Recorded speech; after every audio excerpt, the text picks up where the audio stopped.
Good evening, everybody, and welcome back Holy to the low budget LCS. I'm sorry, I don't know what happened there. Whew. I thought. Um, Hold on, wait.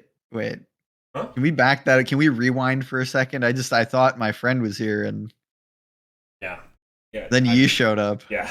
I mean, I know we ain't friends. We're just, angry acquaintances. Yeah, we get really mad at each other all the Little time. Robot Man, thanks for the subscription. Thanks for being around for 29 months. The chance does in fact lick toes. I was going to tell you, but then I got rudely so interrupted by another admin. I'll let everyone guess who that was. Um,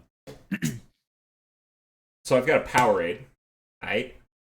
Hmm. I put vodka in this Powerade. Nice. Okay. And then, because my household loves bubble tea, we have concentrated lychee syrup, which is a huge game changer. Oh, So I put okay. lychee syrup in here, and we're going to see how this tastes. That sounds good though. That actually sounds good. I thought you were like telling me you put boba in your like that. I was like, whoa. Yeah. So they are actually already fully into draft, so we're going to get into that one. This is the Executive League Finals with Lost Cause versus GRIDDY4GOD. They are eager to get this one on the road because, as it is finals, it is a best of 5. So, yeah, that's what we're looking at here. Jarvan is going to be the first pick up from Lost Cause, responded to with the Graves Emilio here, and then the third rotation is going to be Renekton Orianna. Do you have any thoughts on the draft so far? Yeah, I think Lost Causes draft is extremely comfortable, and I don't think it's like a team specific comfort. I think these are like very meta picks and very strong as far as what we've been seeing in LBLCS and other tournaments that are going on. That who cares about those? Um, and uh, and I think the spicy side is going to be GRIDDY4GOD so far. Yeah. Jinx Milio is very interesting. Um, we got to see how it shakes out for the rest of the draft. They definitely need to be picking frontline though. Yeah, it is interesting here because I'm looking at the stats right now, and Jungle Diff Copium, God, um, is has not played Graves during this season. I think Graves is launched right now with the changes jungle. Sorry. Yeah, no, that's Yeah, rough. I I think know. there's some people vying for your attention in chat, by the way. Really? Yeah. I think you should notice 19 steps. We do see that Jinx going to be picked up. We saw that used really well in yesterday's semifinal series with Fried Chicken, Volatility Job, Volatility B for the Unclass. Which, by the way, did you catch the Pun Fest yesterday? No, I did not. But hold Okay. on one second. I'm just gonna acknowledge Mary in the chat, my best friend. Um, Great to see you. I'm happy that you're here. Welcome. Lost picked up Ori. Time to go all in on. Yeah, Orianna very strong in the current meta. Now it's interesting. Normally, GRIDDY4GOD, I think GRIDDY4GOD for real, the eponymous top laner of GRIDDY4GOD normally takes I think counter pick, but has opted to go for the Owie here. So the counter pick is going to be mid lane. I really like Lost Causes draft. I think it's very straightforward. I think it's very simple. I think it does what it says on the tin, and I think it's Yeah. quite oriented. I think they've in a sense, I think they've like kind of called the bluff from GRIDDY4GOD as well. And they're saying, we're just gonna pick Twitch Lulu and Jinx Milio is not gonna do anything to it. you know?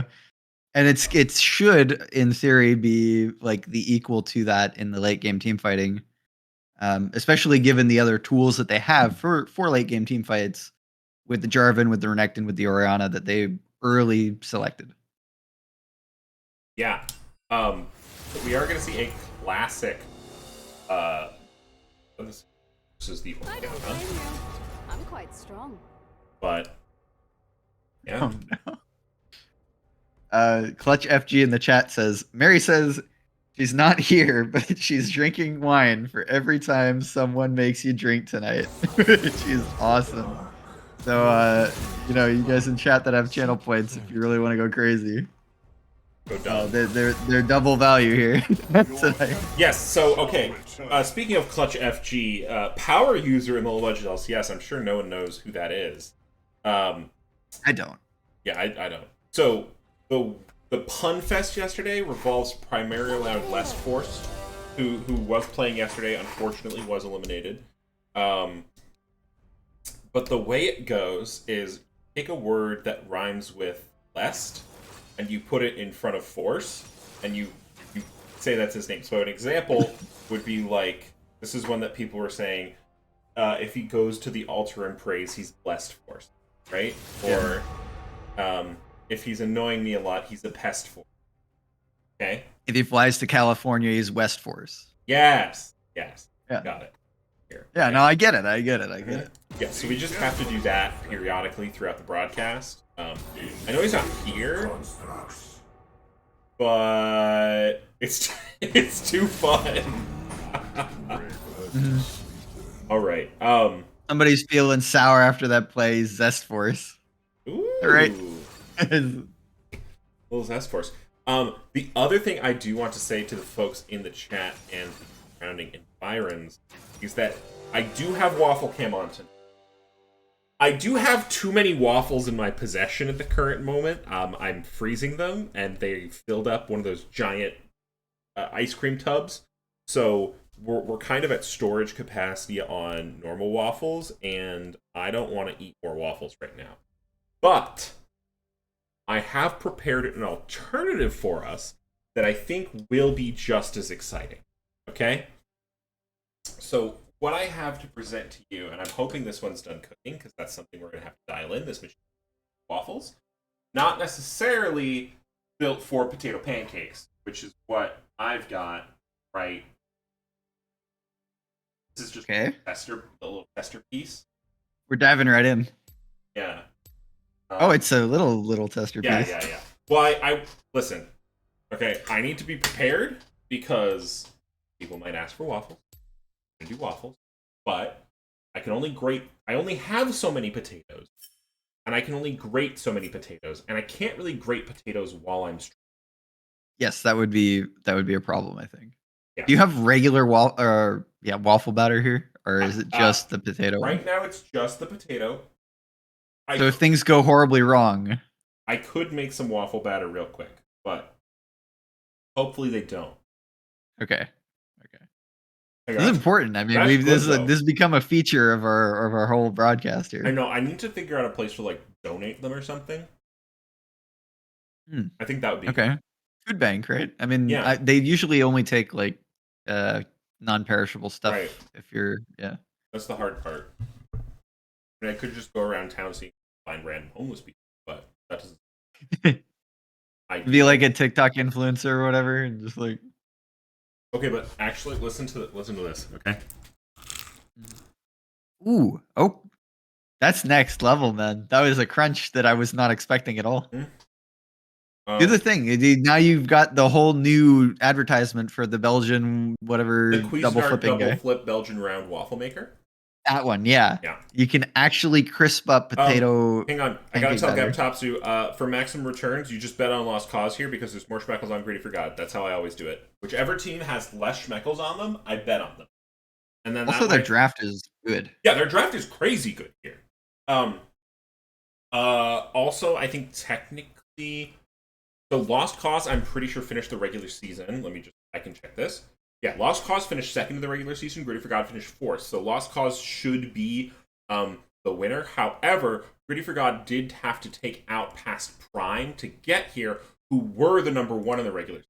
So I'd say GRIDDY4GOD may have higher highs, but they definitely have higher variance. Whereas Lost Cause was a pretty consistent second throughout the season. Yeah, and they're also riding momentum into this series, which I think is it is big, but at the same time, this could go BO5, right? So momentum can shift any number of times in a series this long. Yeah, potentially this. I'm putting on the dramatic music.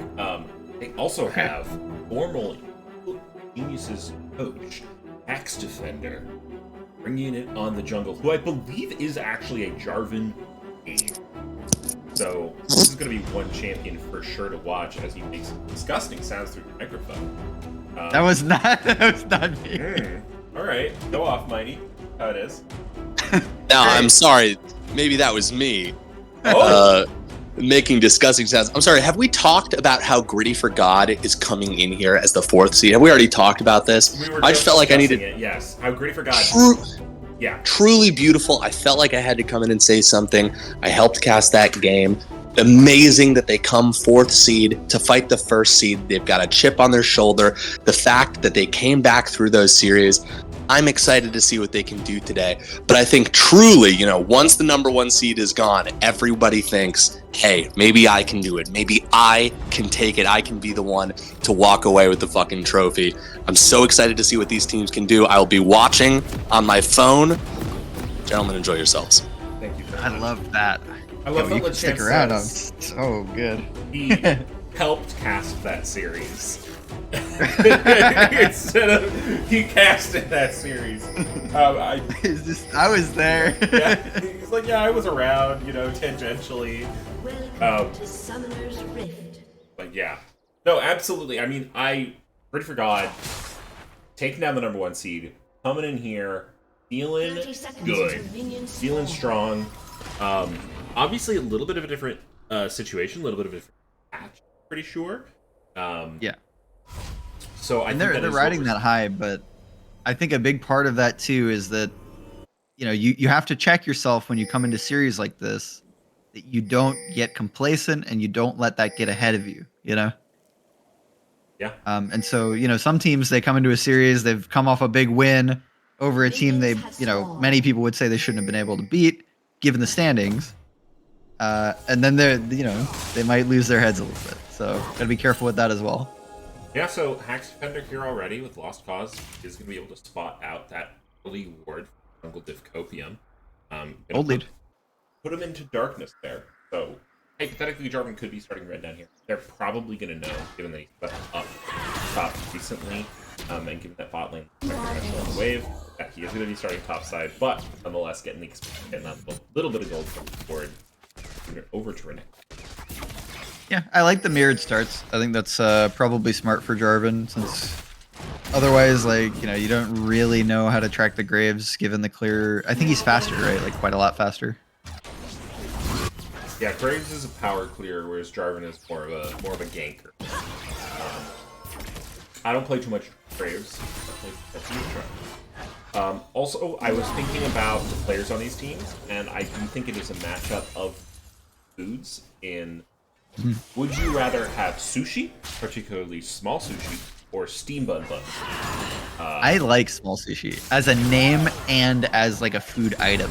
Like those little rolls that it's just like one thing down the center, seaweed on the outside, Yeah. Like I think that's, and it's just a very fun, cool name. Like I kind of vibe with that. So. Yeah. I don't know. I'm not like, I mean, I like the draft, so that's kind of influencing me that way already. And then I like their mid laner's name. Like I might be a little cast your bias right here. Okay, so I'm putting on my bias hat. Gritty for God. Yeah, you have to go the other way. They took down past Prime. They are unstoppable. Okay. They're riding the high. Nobody's stopping them. No. Not now, not ever. Straight to the trophy. Yep. Right here, right now. Yeah, it's gonna be a quick 3-0. That's my series prediction. All right, that's crazy. All right, series prediction coming out of me. It's a 3-2 best of 5 silver scrapes. God. We're going till like 1 a.m. I have to get up at 6 in the morning. I'm driving down to do a choir contest. Oh, legit. Okay. Yeah, it should be really fun. I'm very excited for it. Fun for you, dude. I mean, it's like a convention thing, and like part of it was going on today, but I didn't want to go down. Like, I had work. Also, I sprained my ankle recently, so I'm trying to get that time to heal. You know what I blew a bunch of money on Wednesday? Wait, hang on, I have to get this. It's You're not gonna either get Robux or Pokemon cards. Nah. I got a keyboard. Oh.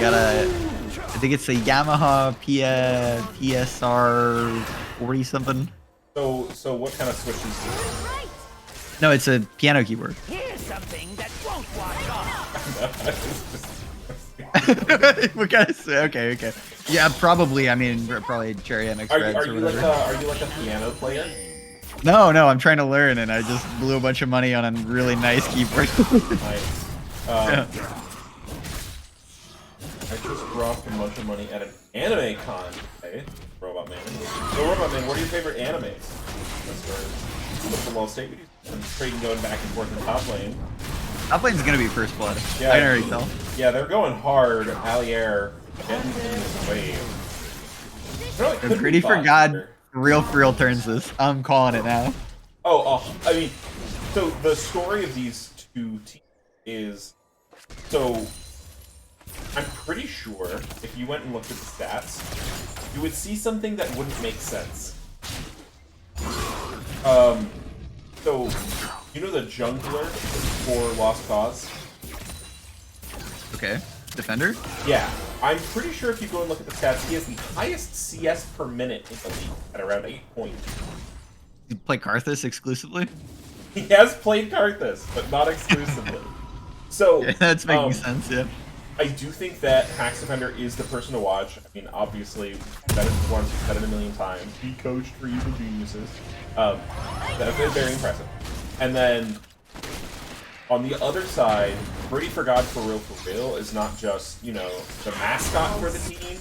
He also helps do a lot of the damage, a lot of the power, combined with Vamira. So, Vamira has a lot of the stat. GRIDDY4GOD not high on a lot of the stats, but when you really watch the game, you can see his impact. Yeah. I can already tell that Team Bun Buns is the brains. Oh, good flash. Right, right back to top lane, okay. I didn't see the flash. My directed cam didn't even show it to me. In mid? Yeah. We might want to check that we're synced, actually, because I had a little bit of a I'm stutter earlier. streaming if you want to watch. I think. Let's just do that. That worked for sure. I do not trust this league client whatsoever. Bun Buns is indeed not the brains. He is fingers. Hey, I like that. fingies. Little fingy gap. Alright. We do see a pretty big wave crashing in here bot lane. So far, Vamira and Steam Bum Buns have gotten the better of Rombat and Bob the Penguin. Along with a little bit of an early dragon take here from Jungle Diff Copium. Yeah, and I think I'm liking things a little bit more as we go through this for GRIDDY4GOD. I think top lane's going well. I think bot lane has a lead given the Cole start. Actually, it's not even a Cole start. It's just a Cole pickup. Copium's going to be ganking on the mid here. Syndrome's going to be utilized. Small Sushi is going to be able to flash away there. Now Hax Defender coming on in. Rayun flash forward. EQ hits both of them. Uses that Iron Spike whip into the Cataclysm. First blood goes to Hax Defender. All right, I was wrong. First blood in mid. Yeah. Let's see what the move is from here. They're not going to have much on the map to pick up just camps, but that is always a feels good moment when you Ultimate manage should be to. utilized here from GRIDDY4GOD for rear, but they're tanking and they're going to be stunned up in the turret. Allier, one more turret shot by do it. They get the kill. Allier triumphs up to health. And Man, if they did this like 10 seconds ago, I could have been right. You know, yeah, it was But close. I think they bugged my apartment because the stream delay hasn't gotten there yet, right? But they bugged my apartment and they're listening in. They did that just to spite. Actually, maybe they bugged your apartment or house. I don't know way. what your living situation is. Bungalow. I live in a tree. Like up in the top, though. It's easy to get bugs in those. No, but it's like really safe up there because the animals don't climb trees. Yeah, but the bugs do. Yeah. Yeah. Actually, speaking of stat leaders, though, Vamira shows up on a number of the stat leader charts from the regular season in terms of damage per minute, gold per minute. So we will be looking for some play, perhaps around the spot lane. However, I do think it's a little bit difficult. Graves is a strong champion, but not necessarily the most set up. Yeah, and I think that's going to be an issue later. Is the team fighting, in my mind, is heavy, planted one way. So Lost Cause definitely getting the better of them the draft that way, I think. I'm interested to see what happens with this Alawi, though. I think this lane could be kind of a decider. Yeah. Already advantage to the Renekton just a little bit. I think there was a bit of a, a bit of a misplay there from GRIDDY4GOD for real. They jumped in, used the ultimate, tried to force Allier off that wave. Obviously, Allier got the better of that trade. But they had the aggression, they had the look, they had the intention. So certainly maybe if the plays go a little better next time and they can be... Right? Also, ooh, I see Cataclysm being just going to be utilized here. Rain's going to be in trouble because that flash timer is not back up yet. That is that coach mentality, tracking the timers on the flash and instantly back mid. Yeah, love to see that actually. It's literally just like a few seconds before it's back up. Like Yeah, it is just now coming back up. 100% tracking the timer there, but also it's an immobile mage in the mid lane. No flash. You can come back. They're post 6. Doesn't matter. They have no dashes. You can kill them. Yeah, Rombat looks like he's going to open up with the ultimate here. Vamir just be forced to run away underneath tower. Yeah, and that's what I'm talking about. They called the bluff in the draft. They're saying Twitch is going to be fine in here.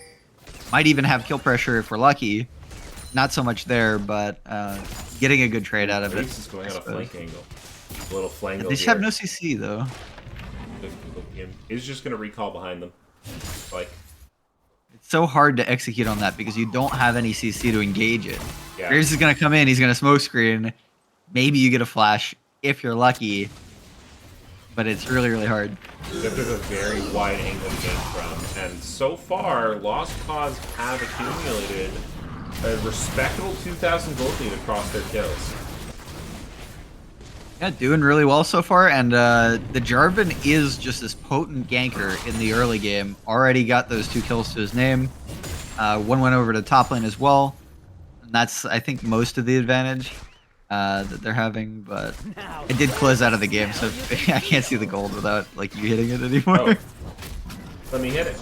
There you go. Yeah, let's have a look over here. But yeah, there is a big advantage in the jungle gold there. Also, a pretty good advantage coming up for mid lane, which is a little surprising. Yeah, good 300 gold there. Never hurt anyone. They're still close in the CS, but those assists are going to play in.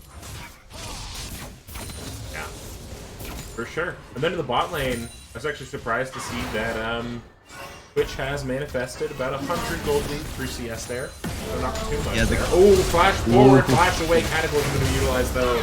Instantly, Axe Defender jumps on it. When your flash is down, weird. he's putting you in the cage. Small Sushi finds it with Shockwave. And, Yeah, I mean, I love to see the Lulu rotation as well. This is something that not enough supports will do. If you're playing an Enchanter, you do not have to stay glued to your ADC. And getting into the mid lane for that assist is pretty big. A quick note on the bot lane situation. There is a cull that could wrap up and kind of even that out. So I think it's still fine for Vamira. For real, for real. Does look like Axe Defender and Crew are going to go ahead and take up this second dragon, evening up the drinks 1-1, potentially removing one of the winning conditions coming out there for God. And we see Allier potentially aggressive back onto GRIDDY4GOD for real. Fight the bot side. Yeah. I think they're going to go forward. Flag and Dragons will find some damage though. So Drink Death Rocket will find Bob the Penguin! Vamira hates flightless birds. Yeah, Bob the Penguin thought they were out. Vamira was like, okay, dude, just kidding. That's a joke. Jest Force. Jest Force, baby! Oh, that's just the best force. GRIDDY4GOD for real. Once again, ulting Allier under their turret. He's going to get the Croc out of there this time and survive. This looks like they're going to be going for the Iceborne Gauntlet. I don't really know Alawi build. Is that, like, normal? You are asking the wrong. I am probably the worst top you see laner you this? know. This right here. I do see this. Backing. And Oh no, Rombat's the recall gotta be finishing dead. Rombat might be in trouble, but the They don't know. They don't know. They don't even know. Yeah, I mean, it's really, really rough because Graves does just want to power farm, but he's gotten so far behind already, and there is nothing that he can do in this bot lane. They have no CC.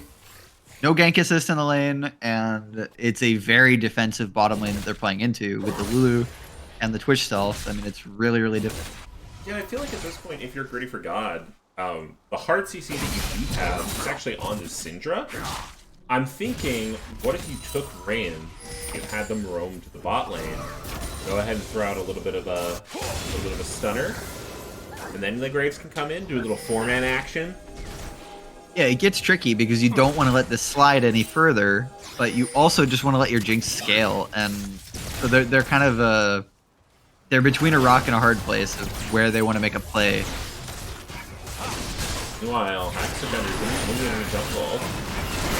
Weak is going to land, as is the Syndra ultimate. Axevander going quite low. Jungle Divcopian getting away. Another flag and drag. It's not quite going to land. Jungle Divcopian's able to live, and Rayun gets the shutdown. Really well played from Jungle Diff, avoiding the Ori ulti.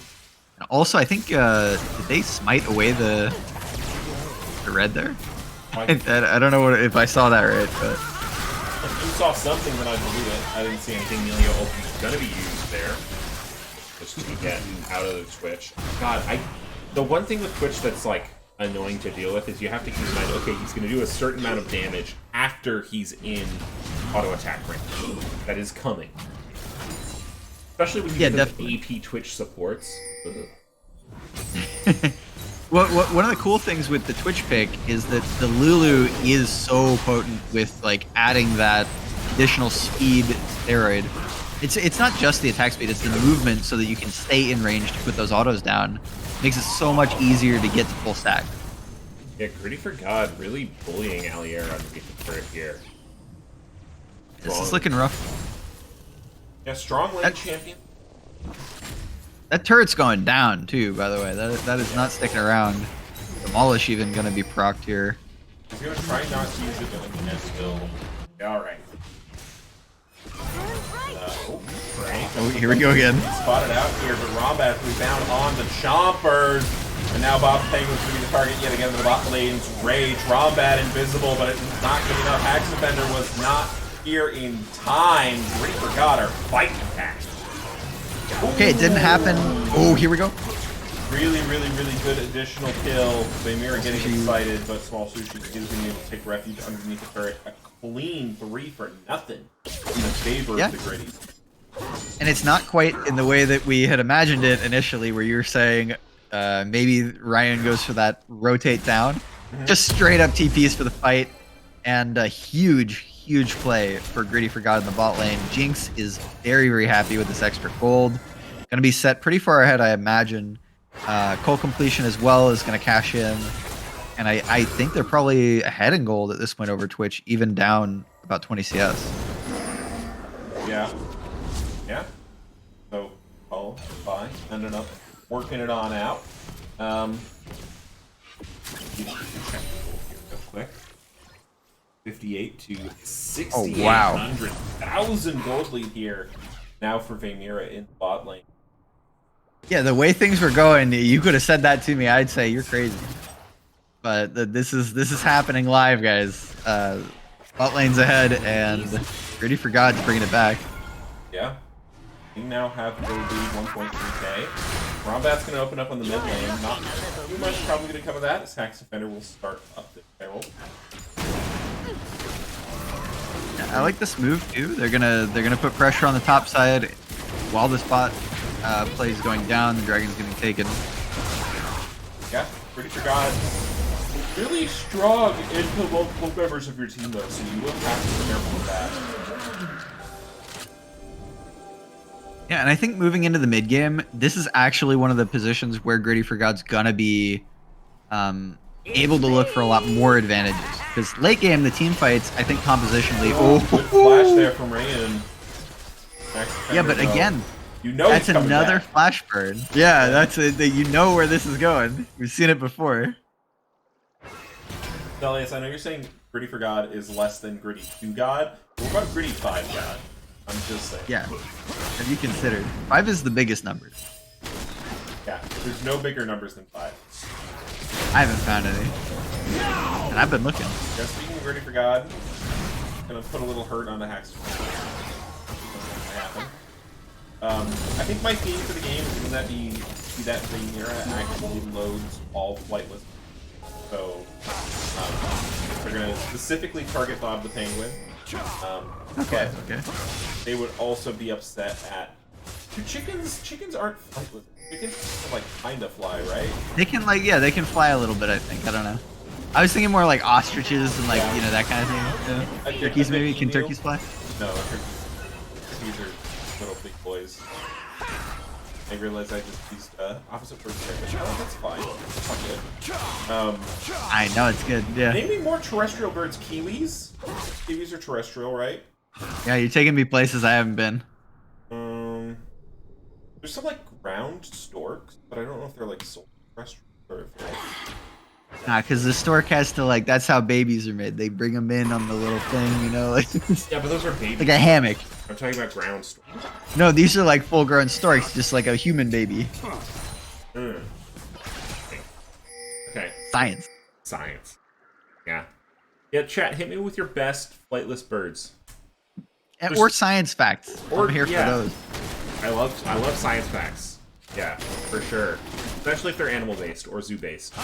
I mean, there's lots of different kinds of penguins. If you want to speculate here, I mean, we could speculate Tax Defender has Herald, where's he going to put it? Or, what kind of penguin is Bob the Penguin? Emperor. You think? Definitely. I kind of get macaroni vibes. Really the only one that I could think of. Well, those are the cool ones anyway. There's fairy penguins. Those exist actually in like Australia. There's Which ones are the Chilean ones? Chilean penguin. I don't know about Chilean. There's like a species of penguins that make it all the way up to Chile or something. Chilean. You're gonna see Allier again gonna be trying to believe this rock for a turret. GRIDDY4GOD for real may have bitten off more than they can chew as Allier uses that dominance and getting quite a bit of damage. He's gonna be stunned. There's a couple of tentacles going on. Flash away, flash forward, but the soul is stolen. Can Allier find it? Small Sushi is here to give a little bit of speed, a little bit of shield. That ain't fair. That ain't fair. GRIDDY4GOD for real had that. I'm gonna say it right now. Regular Rocket gonna go across the map, but they are gonna use this opportunity to go ahead and go in. Oh, Tax Defender finds a huge cataclysm and EQs across the entire team. This man is putting him on his back. Rayon is the sole survivor of that Baron attempt. That's absolutely ludicrous, disgusting. I cannot even believe it. They did that without Ori, by the way. There was Twitch and Jarvan melting an entire team. Rayon gonna try and prevent them from being on this Baron, but they're gonna drop Herald with extra pressure. It's gonna go ahead and take mid. So, yeah, now 1.3k up back in the hands of Lost Cause. This is a really, really back and forth kind of game. Yeah, I mean, it's starting to balloon here, and I'd be worried if I'm a GRIDDY4GOD fan or anybody that thought they were going to get some free schmecks out of this, because I don't think it gets much better in the late game, especially after seeing how they're going to play these team fights with the Jarvan, with the Twitch, potentially with the big Ori Wombo on top. And that looked really, really crispy, really clean, delicious. And, I mean, if it gets better than that, what do you do? Yeah. Now, do you want to hear about the penguins of Chile? Yes. So the first penguin is called the Magellanic penguin, also known as a Patagonian penguin. They're similar to Humboldt penguins, and they can be found That's what I was thinking of. The mainland. Okay, cool. Yeah, we're gonna see a little bit of a fight down here. His Tax Defender's taken pretty low from GRIDDY4GOD for real. This Alawi pick has been quite strong, but here comes the entire team, and you cannot throw tentacles when you're polymorph. This is what I hate when I have to play top lane, is when it's not a 1v1 and I'm winning, you know? I don't win much. So it really feels bad when people ruin that 1v1 for me. I'm feeling that right now. For GRIDDY4GOD for real. The Copium's gonna look for it here, but it's gonna be a little bit scary. Allier looking to go over the wall, not quite gonna move to find it. Second Drake for Lost Cause here. I feel like mostly they're taking these Drakes to prevent GRIDDY4GOD from getting them more than actually trying to work towards themselves. Yeah. I think as well they feel like, and I would too if I were in the circumstance with their comp.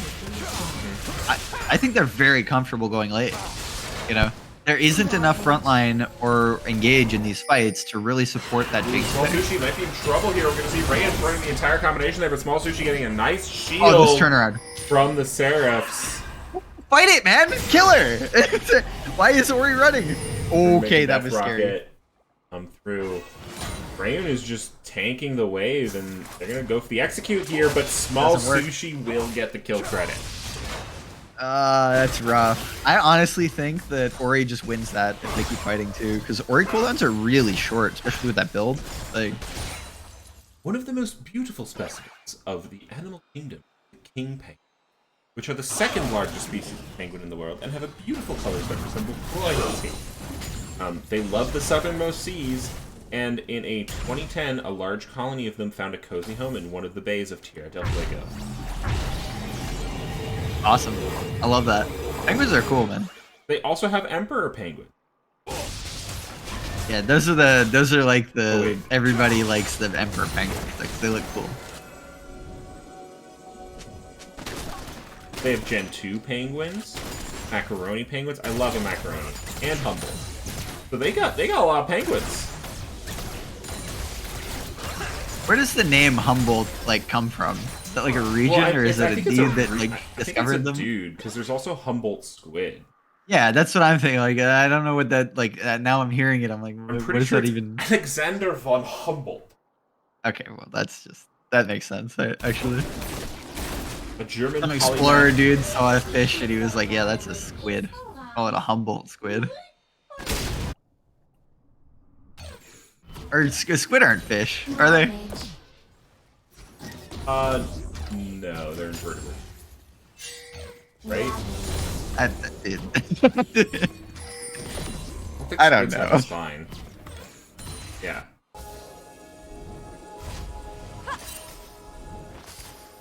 Anyway, looking at the game state, a 4K gold lead. Defender smashing down this top No, turret. now I'm trying to think of the... Red team's turret. Now you got me thinking about squids. I know, we need to stop thinking about squids, man. Squids are this whole other realm of non-penguin creatures. They're and- cephalopods. That's what squids are.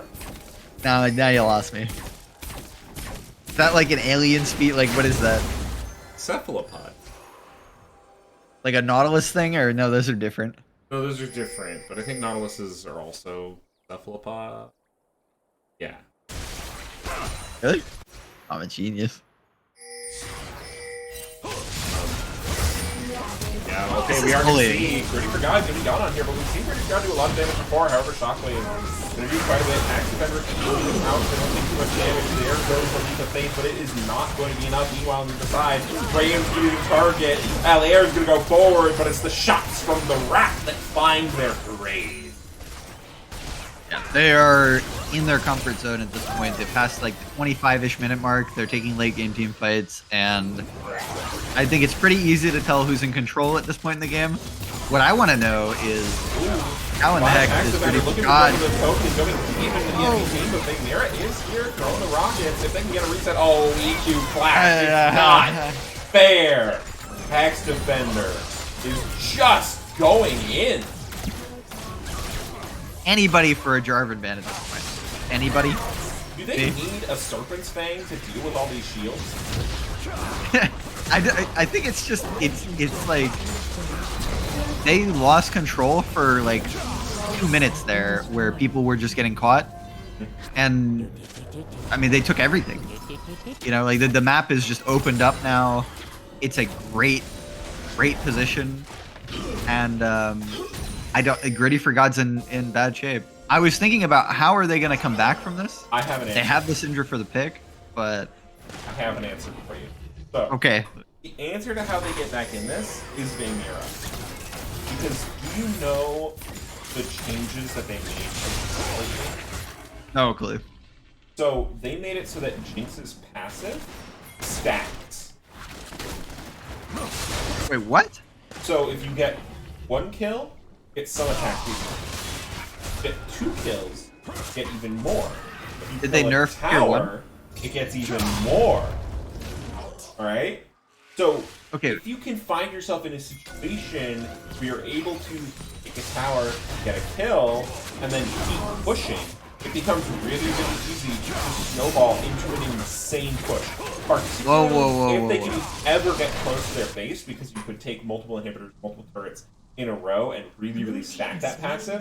But there are some laser beam-like clips of Jinx out there just beaming rockets and taking out the entire enemy. I've seen these. I thought it was Earth. Like, is that normal? Is that can happen? It can happen. It has to happen really around getting some kills and some objectives, because you have to either get a kill or a turret or, like, you know, standing structure in order to proc the objective, and people aren't going to respawn you.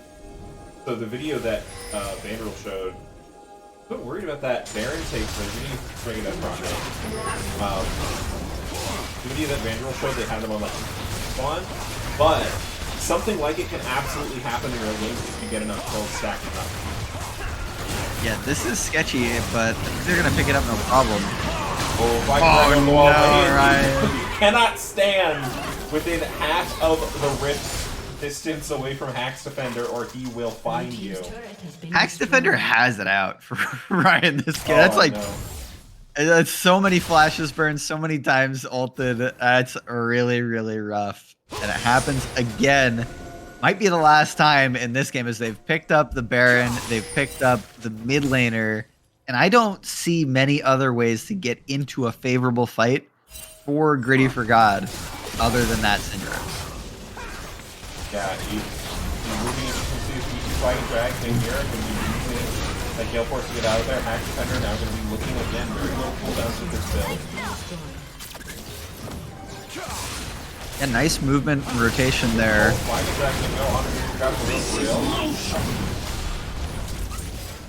I don't like that Ori ult. Yeah, that was not amazing. Ninja's back. This could be an opportunity. Yeah, pretty low. Freaking Death Rocket's gonna find the Croc, but it's not gonna do enough damage. A tragedy. Heartbreak on the roof. Here we go. Find Dragon to find Jungle Toby, and Jungle Toby locked in. Hack's Defender goes on a killing streak, but Hack's Defender is a little bit trapped. It's gonna be top of choppers. We might see one of those resets coming through. No, he just barely survives. Yeah, GA too. There's no resets there, but that was close to procking it. Doesn't even burn it. Is GA not? No, it doesn't count. Does it? You know, I'm my brain immediately jumped to something completely different, which is like a mobile game and how like a character in that works. Yeah. I don't really know how that on-death mechanic works in this game. GRIDDY4GOD gonna go in here, gonna be using that leap of faith and gonna be flashing away, cleansing lots of low health bars here. Vamira looking to go forward. Vamira is gonna get what is that one flash? reset, but they're gonna immediately get taken down. You flashed into the enemy jungler, and now without their AD carry, we're gonna have to see what happens here. You know what happened there? There was the flash from Vamira, and then the overwall flash back from Defender. Yeah. We're going to see a base and TP coming out here from Allier. Full health Crocodile going to be on these Nexus turrets. Bro thought he was Danny.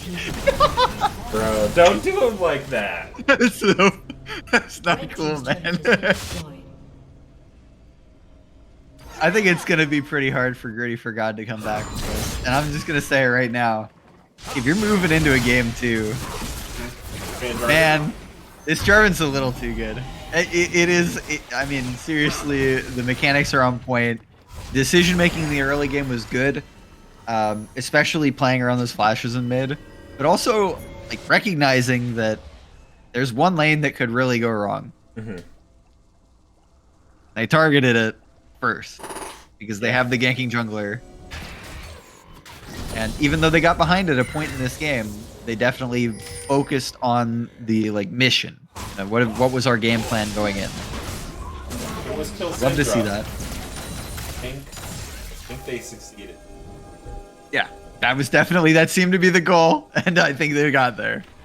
I'll say as well, if you take a player, you know, especially somebody that's like You see this in a lot of different games. But if you take people off of their comfort when they're the shot caller or somebody that's like a in-game leader in the team, it makes it much, much harder for them to make those operate. decisions. Yeah. It overwhelms their mental stack. Yeah, exactly. And so, I mean, I've seen this in like CSGO even, where they like target the position that an in-game leader plays, you know? But like anything you can do to put that player off is something that can affect the overall team play. Maybe another thing that they can look for moving forward in the series. Game's not over yet. They do still have Jinx. We've talked about how good Vaymira can be, but I'm a little worried for GRIDDY4GOD's chances being, I mean, what, 8,000 gold behind at this point? Yeah, so Axe Defender's gonna go in here, gonna find Vaymira inside of the Cataclysm. He knows he doesn't have Flash after that last fight, but Axe Defender is taking quite low. Meanwhile, Rombat is gonna be space gliding in the bot lane, but Rombat taking a ton of damage. Vaymira has those resets. Vaymira is looking to do it. Vaymira is looking to show off with them rockets. And now they're gonna be on the back, but the Shockwave hadn't been used that entire fight. Vaymira now Twitch is gonna be able to find the damage. He's going to trade their life as Rayun delivers the fatal blow. Yeah, Rombat actually goes down, but and that's going to make it really hard for them to do this. But you still have Small Sushi able to knock down the turrets. Potentially, Defender might look to go in here if the turret drops. Yeah, turret getting incredibly low. It looks like this might just be the game. Flag and Drag not going to find the knockup, but Rayun does not have damage to get through all three of these members. Lost Cause going to take game one. And my prediction, obviously, now is incorrect. Oh, you did talk chat into betting on the other team. No, though, right? right? I talked chat into betting on Lost Cause, and then predicted GRIDDY4GOD 3-0. Yeah. Yeah, so you're good. You help chat out. You don't have to worry. Like, all right, I'm gonna take us back to this this draft panel. Okay, yeah, that's a good idea. Actually, we should do that more. Yeah. Lost Cause won that one. So, okay. Draft adaptation wise, let's look at the pick ban. So, GRIDDY4GOD banned Nocturne, who's pretty strong right now. They banned Gwen, really strong split pusher, and they banned Tristana. I think that's a ban at Tristana. Which one of those are you actually like wanting to swap out there for the Jarvan? So, there's a couple things that go through my brain right now. First one is that they're banning Gwen because of like a top lane champion pool issue. So I don't know if that can go away. The second thing I'm thinking is that they're banning Nocturne because they're worried about the jungler being a menace. And if you got to trade Nocturne for Jarvan, I would just do that. Right? Yeah. So that's a potential thing. Tristana, I think, might be a little bit more easily countered. It's going to depend on what their mid likes, what their mid wants to play. But these are the sorts of questions where you have to think like, okay, would they pick Tristana and flex it early in the draft? Would they save it for a later rotation? And it's going to come to their scouting, their familiarity with the team, and their understanding of how their champion pools interact with that sort of draft. I'm going to say right now, the adaptation I want to see from GRIDDY4GOD is to pick a little bit more proactivity. I think Graves is maybe a little bit too passive in the early game against the Jarvan. If you're going to ban Jarvan, it might still be too passive against a player like Defender. So, might be a good angle to attack that draft. But we'll see what they come up with. Executive can have some really, really creative stuff going on. And I'm always excited when you get these longer series where teams can really kind of run with it and adapt to see where exactly they're going to take it. Oh shit, Buckleberry Finn has money. Okay, wait. Hold on. What do you mean by that? Well, he bet the most on Lost Cause, 2.8k. Should get a 1 to 6.8 return. So he's looking at a crisp like 16, 17k bank account. Here's what you're telling me. And I'm just going to read between the lines a little bit here. Chat got robbed by the guy the big boss that owns the league dude with all the stacks, the schmecks in the bank, right? And what are we gonna celebrate? Well, I'm kind of happy because it means he's not going to steal mine. Listen, Normally, he comes around and he collects his due. I'm gonna say it. I don't like that guy. Point blank. Oh, I don't like him. You know. okay. And I think chat should be a little upset that he's out here robbing us blind. You know, fixing the league. He knows the results, the outcome of the series before it happens. We don't. You know. Does know the results. It's kind of freaky. And then he's gonna come in here and bet and steal all our. He doesn't even say who he's betting on so that he can sneak it by everybody. You know. Yeah, definitely shady. Yeah. But, It's probably the only person in the whole league who's done anything shady with Schmeckles. yeah, there definitely isn't a feature-length documentary on our channel, our YouTube channel, that you can search. If you search Schmecklegate, it'll come right up. Don't know what that is. Yeah, it was just this thing that I think happened in the past. I don't really know who was involved in it, but it was really fun to watch. Really informative for like low-budget LCS history. Let's talk more about the game.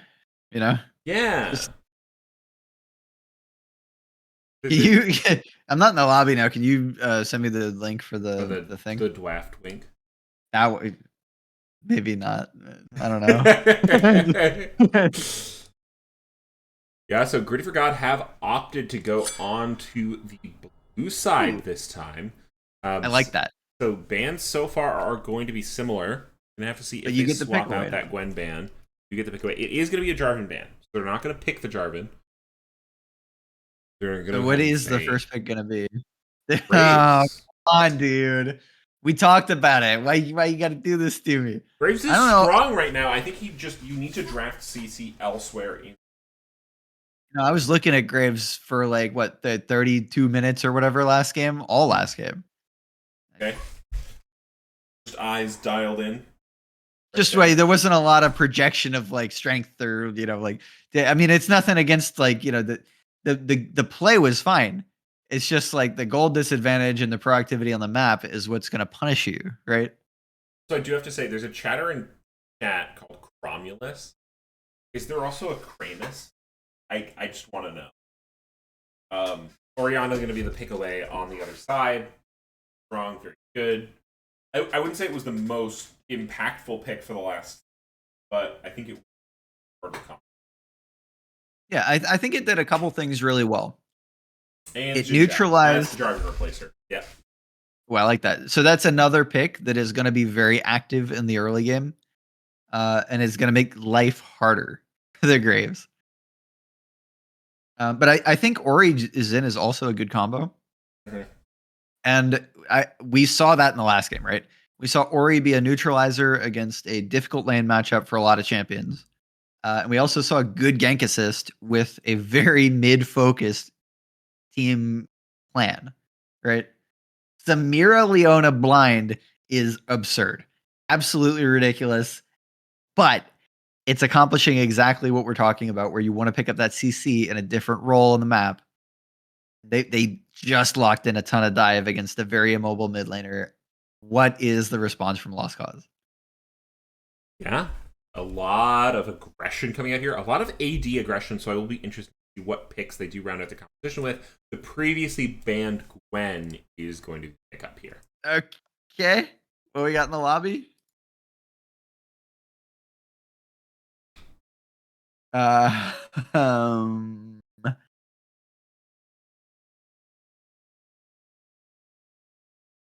is my thing bugged or is this stuck at 0? What's stuck at 0? The draft? Yeah. It's still going. What did they pick? They pick Gwen. Okay, my draft is bugged. Cool. I'll do a nice little exact play-by-play for you here. Here's Gwendolyn. Yep. Victor has been banned. Banned for Lost Cause. GRIDDY4GOD opted to ban the Nautilus. Galio was the next ban. I do think Galio would be relatively over the composition, so I'd like to see that going away. Then the other ban here is going to end up being the... Okay, I reloaded. We're good. Attack Braum. Braum. Okay. We saw Braum played to pretty great effect yesterday by none other than Voodoo Mama Juju. Yeah. I'm trying to think of what bot lane they're worried about that Braum is a good ban. Right? Maybe like Braum Ash, or it doesn't even seem that good. Like, I just don't know. Well, also, yeah. Like, they can't pick Orin. They can't pick any of the things that Braum's like crazy into. Renata seems kind of Maybe they're thinking more Braum roaming or early. Oh, that could be. That could be, yeah. Because I Okay, do the think, Lulu lockout makes sense, I guess. yeah, Braum is a champ we've seen go over the map. Counterpick here, gonna save for carry. A little bit of a non-tradish sort of drafting style here. But I think they had a lot of prio on earlier draft. Well, and you know who we keep talking about for Gritty for God?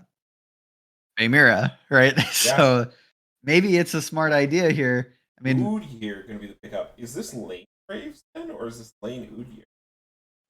I think it's top Udyr, which I don't think fares that well into Gwen, but open to the surprise. Could be mid Graves, which would be kind of weird, but Maybe nah, it's that's full AD top Ood here, try to one-shot the Gwen. maybe. We're gonna find out. This is what I was talking about earlier. When you adapt into the series, And there's the you know, okay, nothing big shocker there. I don't like this lane. I think they were smart last game picking the Twitch into the Jinx. I think this game they are in trouble. And there's a number of reasons for that. But the main reason is that last game you did have the Graves kind of hunting around the bot lane, right? Right. He just had no CC, no follow up. This game, you have an immobile AD carry. Sure, you've got the Lulu. There is kill threat. There is gank assist in this bot lane. If they play this exact same way, I think there's a dead bot laner a bunch of times and maybe a fed Vaymira. Your judgment is clouded. All right. Seek clarity. We'll have to see what ends up going. I'm going to put that Schmeckle bet into action. Does look like it will be your top as predicted. Yeah, I don't hate this. I think there's a lot of variety in Udyr builds. And so I can't think of one that feels good against the Gwen, but I've died to Gwen so many times in top that I just maybe it's like some trauma thing that's blocking me. You know? Entirely possible. I do think Udyr is like, here's a champ that can play pretty like strangely, especially since the rework with like the powered ultimate. You know, you'll build demonic embrace, you'll drop that, you'll run away, you'll do some fighting, maybe you'll go AD and you'll Qmax, although I don't think that build is viable really anymore. It was pretty hard. Yeah. Yeah, honestly, I think that it's going to be difficult if this top lane goes south for the Udyr because I just don't see Graves being able to help. You know? And we have seen the Xin be active in the mid lane, but it's not a necessity. If Xin decides to be playing around top, I mean, that could really spell disaster for this draft. I do feel like the bot lane is the focus this game, though, for sure, for Gritty for God. I feel like that they've kind of they've picked a champion that can play isolated in the top side if they had to. And I think that's just the direction they want to take this. Yeah. Well, I'm excited to see how this adaptation goes. Obviously, you get Hax Defender off of the Jarvan. Xin Zhao going to be able to go in just as effectively. But one of the things that I think Hax Defender did very, very well last game was eating in and out, prevent rotations of damage of getting onto him. Xin Zhao doesn't have that capability unless he has Crescent Guard available. So it will be interesting to see how the differences in play are. Also, a little bit less certain in terms of hitting that CC. No Cataclysm going to be available. So we'll have to see if the same amount of aggression shows up in mid, what have you. Yeah, so funnily enough, I think actually the draft changes have made Lost Cause have the exact same problem that Gritty for God had in the last game, which is that they are lacking a bit in the CC department. The difference is I do think that they have some of the tools they'll need to play these team fights, right? They've got range in a lot of areas, which is going to make it so they don't need CC to force the fights. They can just play for damage, play front to back, kite, and then re-engage, right? They have to play really well to make that work. The burden of execution is higher with this draft, but we saw some really fantastic mechanics, especially as you were saying from Defender on the Jarvan getting in and out. I think a huge part of that is going to be comfort. You mentioned earlier that you know, a Jarvan player, former coach of Evil Geniuses, you said? Yes. Former evil. Yeah, coach. and a lot of the things we talked about for changes from Gritty for God was like make this guy less comfortable, especially if you think that that's an in-game leader, a shot caller. Try to take them out of their comfort zone so that now you've got the opportunities that you might not have had in game one. Yeah. Yeah. Interesting. Yeah, formal EG coach. In this spring, right? This is early spring. Yeah. For 3 months and 22 days, from January 2023 to April 2020. Nice. That's really cool, honestly. That's pretty neat. That's sick. And now they've stepped up into the the Premier League, low budget LCS, as a player. Yeah, the real leagues, the big Yeah. games. They stopped messing around with that coaching nonsense in whatever league, and they're here. Pat, were you trying to steal my pancake?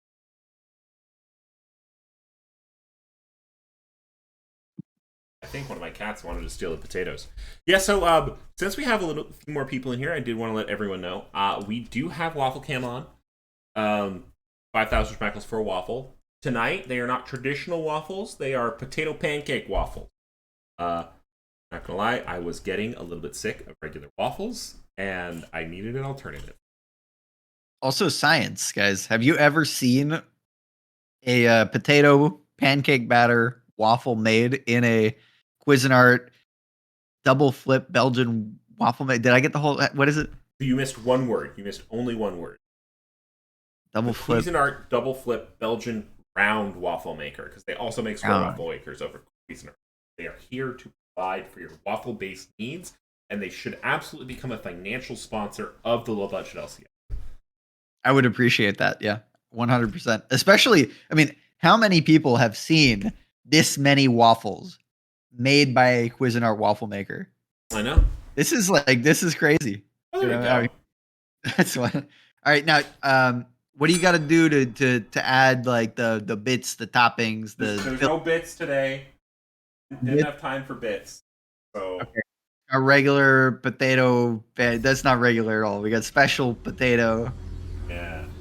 Batter waffle coming out. They get crispy. This is crazy. I didn't know that was possible. I didn't either. Crispy waffles. But also, your stream in Discord died. I don't know. Oh yeah, that'll happen. Okay. Let me just. Welcome to Do the waffle is more important. Well, waffle's going. Stream is back. Control shift zoom. Scoreboard's on. 30 Lights and seconds controls to are off. minion spawn. There you go. Hey, cat. My cats are coming for these waffles. Want the waffle? How is it? Like you ate the first little bit? It was actually very tasty. Very good. Okay. Yeah, I kind of want to add a little bit of onion powder, a little bit of paprika. I was thinking about cumin, but cumin, you're going down a particular route, and I feel like it could make a cumin-based Minions topping. have spawned. Okay. Yeah. That'd be kind of interesting, actually. Good. What does the kids I, think? I think this is gonna be insanely slow for the first like 6 minutes, and then Graves is gonna go bot, and the game's gonna blow up. Well enough that I can go get the onion powder. You know what? Hey, I will be here to take care of things if anything goes wrong. Okay, I'm gonna go get Lithium Powder. Do it. Yeah. Gonna give a shout out to everybody in community that's probably doing a watch party or some shit. Like, super cool. There's actually insane trading in the top lane. That Udyr already paying off in the level 1. Yeah, it progresses into the later stages. I can see this being a solid idea though with that Phoenix stance. Burning down the Gwen in close range. Not really able to deny that immunity. And push is going to be nice as well. Shield coming through at level 2. Able to get this wave up. Going to be a nice, tidy CS lead in the top side already. Nico matchup in mid is also going to be pivotal because this is where the gank assist is going to come through for Jungle Diff Copium on the Graves outside of that bot lane. Right, I no really first do want blood. to see that Nico. No first blood, we're chilling. It's 2 minutes, 30 seconds. Nico is getting some CC. Top lane is going really well for GRIDDY4GOD for real. Yeah, I trust this man to have reason behind his picks. But while I don't It know looks how good. the Udyr Gwen top matchup goes, it seems to be okay. Steambuns is commit here. Cleanse to be utilized from Rombat. Yeah, early cleanse there, but I think it's really good. This trade is insane, and Vaymira goes in. That's a little spicy for my taste, but I think I like it. And a little bit of aggression coming out here from the GRIDDY4GOD bot lane. Perhaps push their lead in bot a little bit more. Try to be that carry for their team. Yeah, and a lot of action so far in the lanes across the whole map. And I think as soon as the junglers get involved anywhere, it's a kill. First time a jungler shows his face in the map, it's a kill. Calling it right now. Calling it right now. Okay. If a jungler shows up, there will be a kill, and if there isn't, Mighty Fool will. I'm a liar. own Dirty, spot. yeah, worst person. Whole world.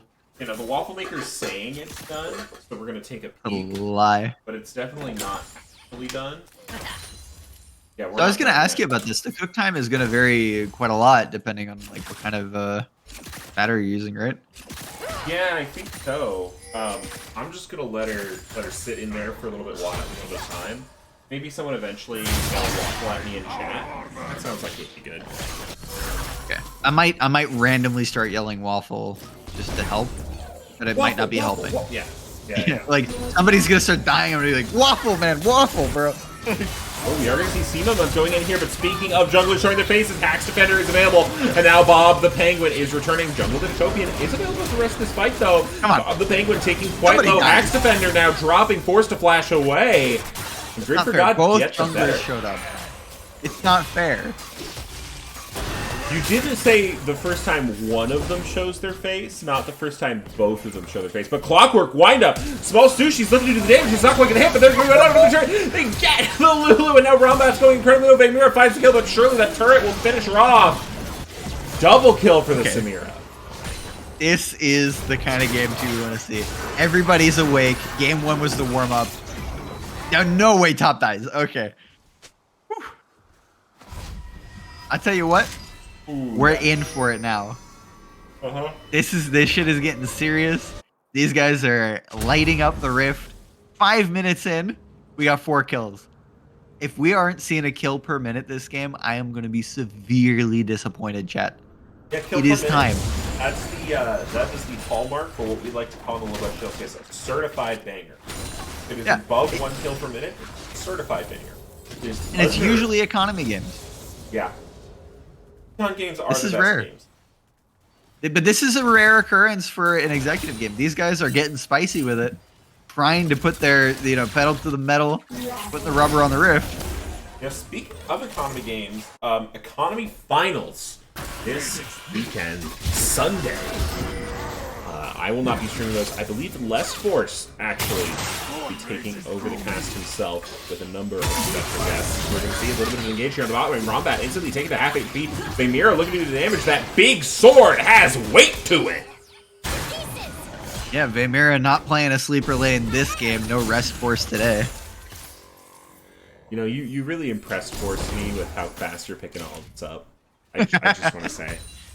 I'm preparing. I need to run this like for a whole season. You know. A whole season, man. We Yeah. could just make a giant list of less force puns. No, that's no fun. They gotta be impromptu on the spot. You gotta pull them out. You know. Yeah, you whip them out and say, nope, not that one. You gotta pull them out and say, "Yeah, I'm on a quest for us to put this thing together." Yeah. Or, you know, maybe people are gonna riot in the community channel. There's gonna be some civil unrest force. You know, that's a wild one. I like it. We are going to see Udyr getting a little bit the better of Allier on the Gwen here in the top lane. GRIDDY4GOD for real going to have a 10 CS lead that will even out as Gwen is farming on the turret. But still a little bit of a lead. Able to get that weight in. All I hear is doing a really, really good job of just like this is probably not a comfortable or familiar matchup. Main buttons. Just making it. Fighter bot. Axe defender is going to be available. Chopper's going to go down. Steam Buns is going to use flash. Everybody knows that this is just the powder keg of bot lane. Like something is gonna go horribly wrong for one team. If it does, the game may be over. So they're playing very carefully now until they get the junglers back, and we'll see what happens. I think advantage clearly is going over to Lost Cause, Vaymira, 3-1, up a good amount of CS. I don't know how much gold, probably about like 1.2k maybe. Rain comes out. Not going to be enough damage to very low on the HP there. Getting wild.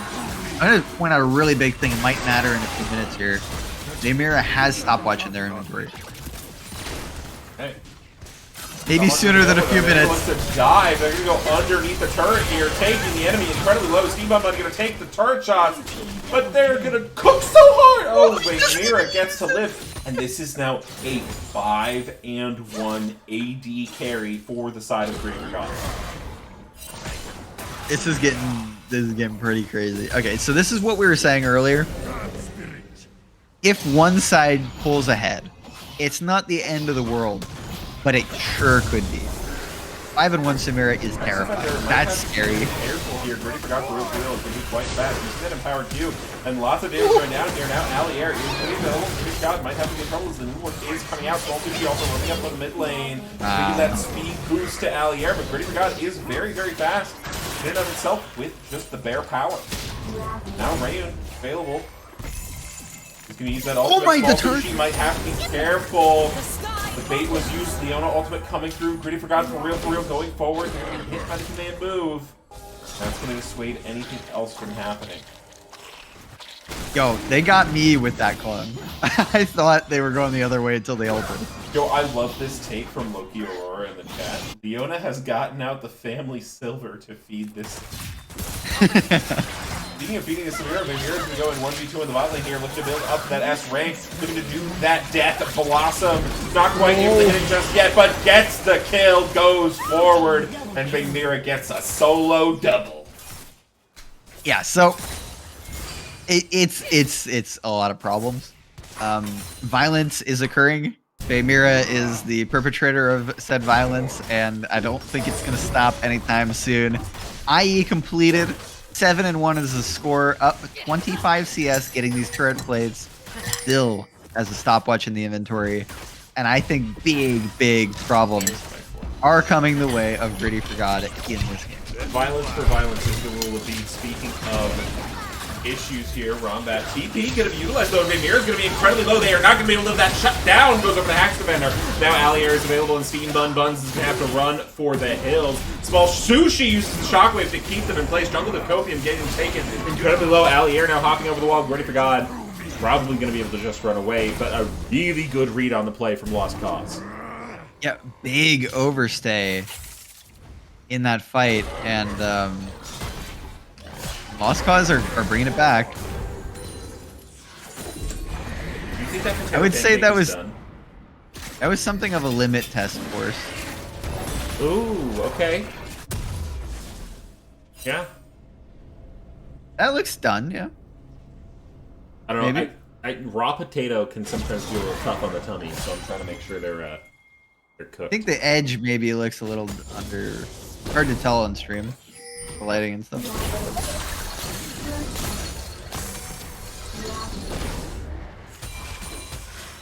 Alright, well, we have a relatively even game state now after that play. Samira obviously still has quite a bit of gold, but gold leads have now been generated for the jungle and mid.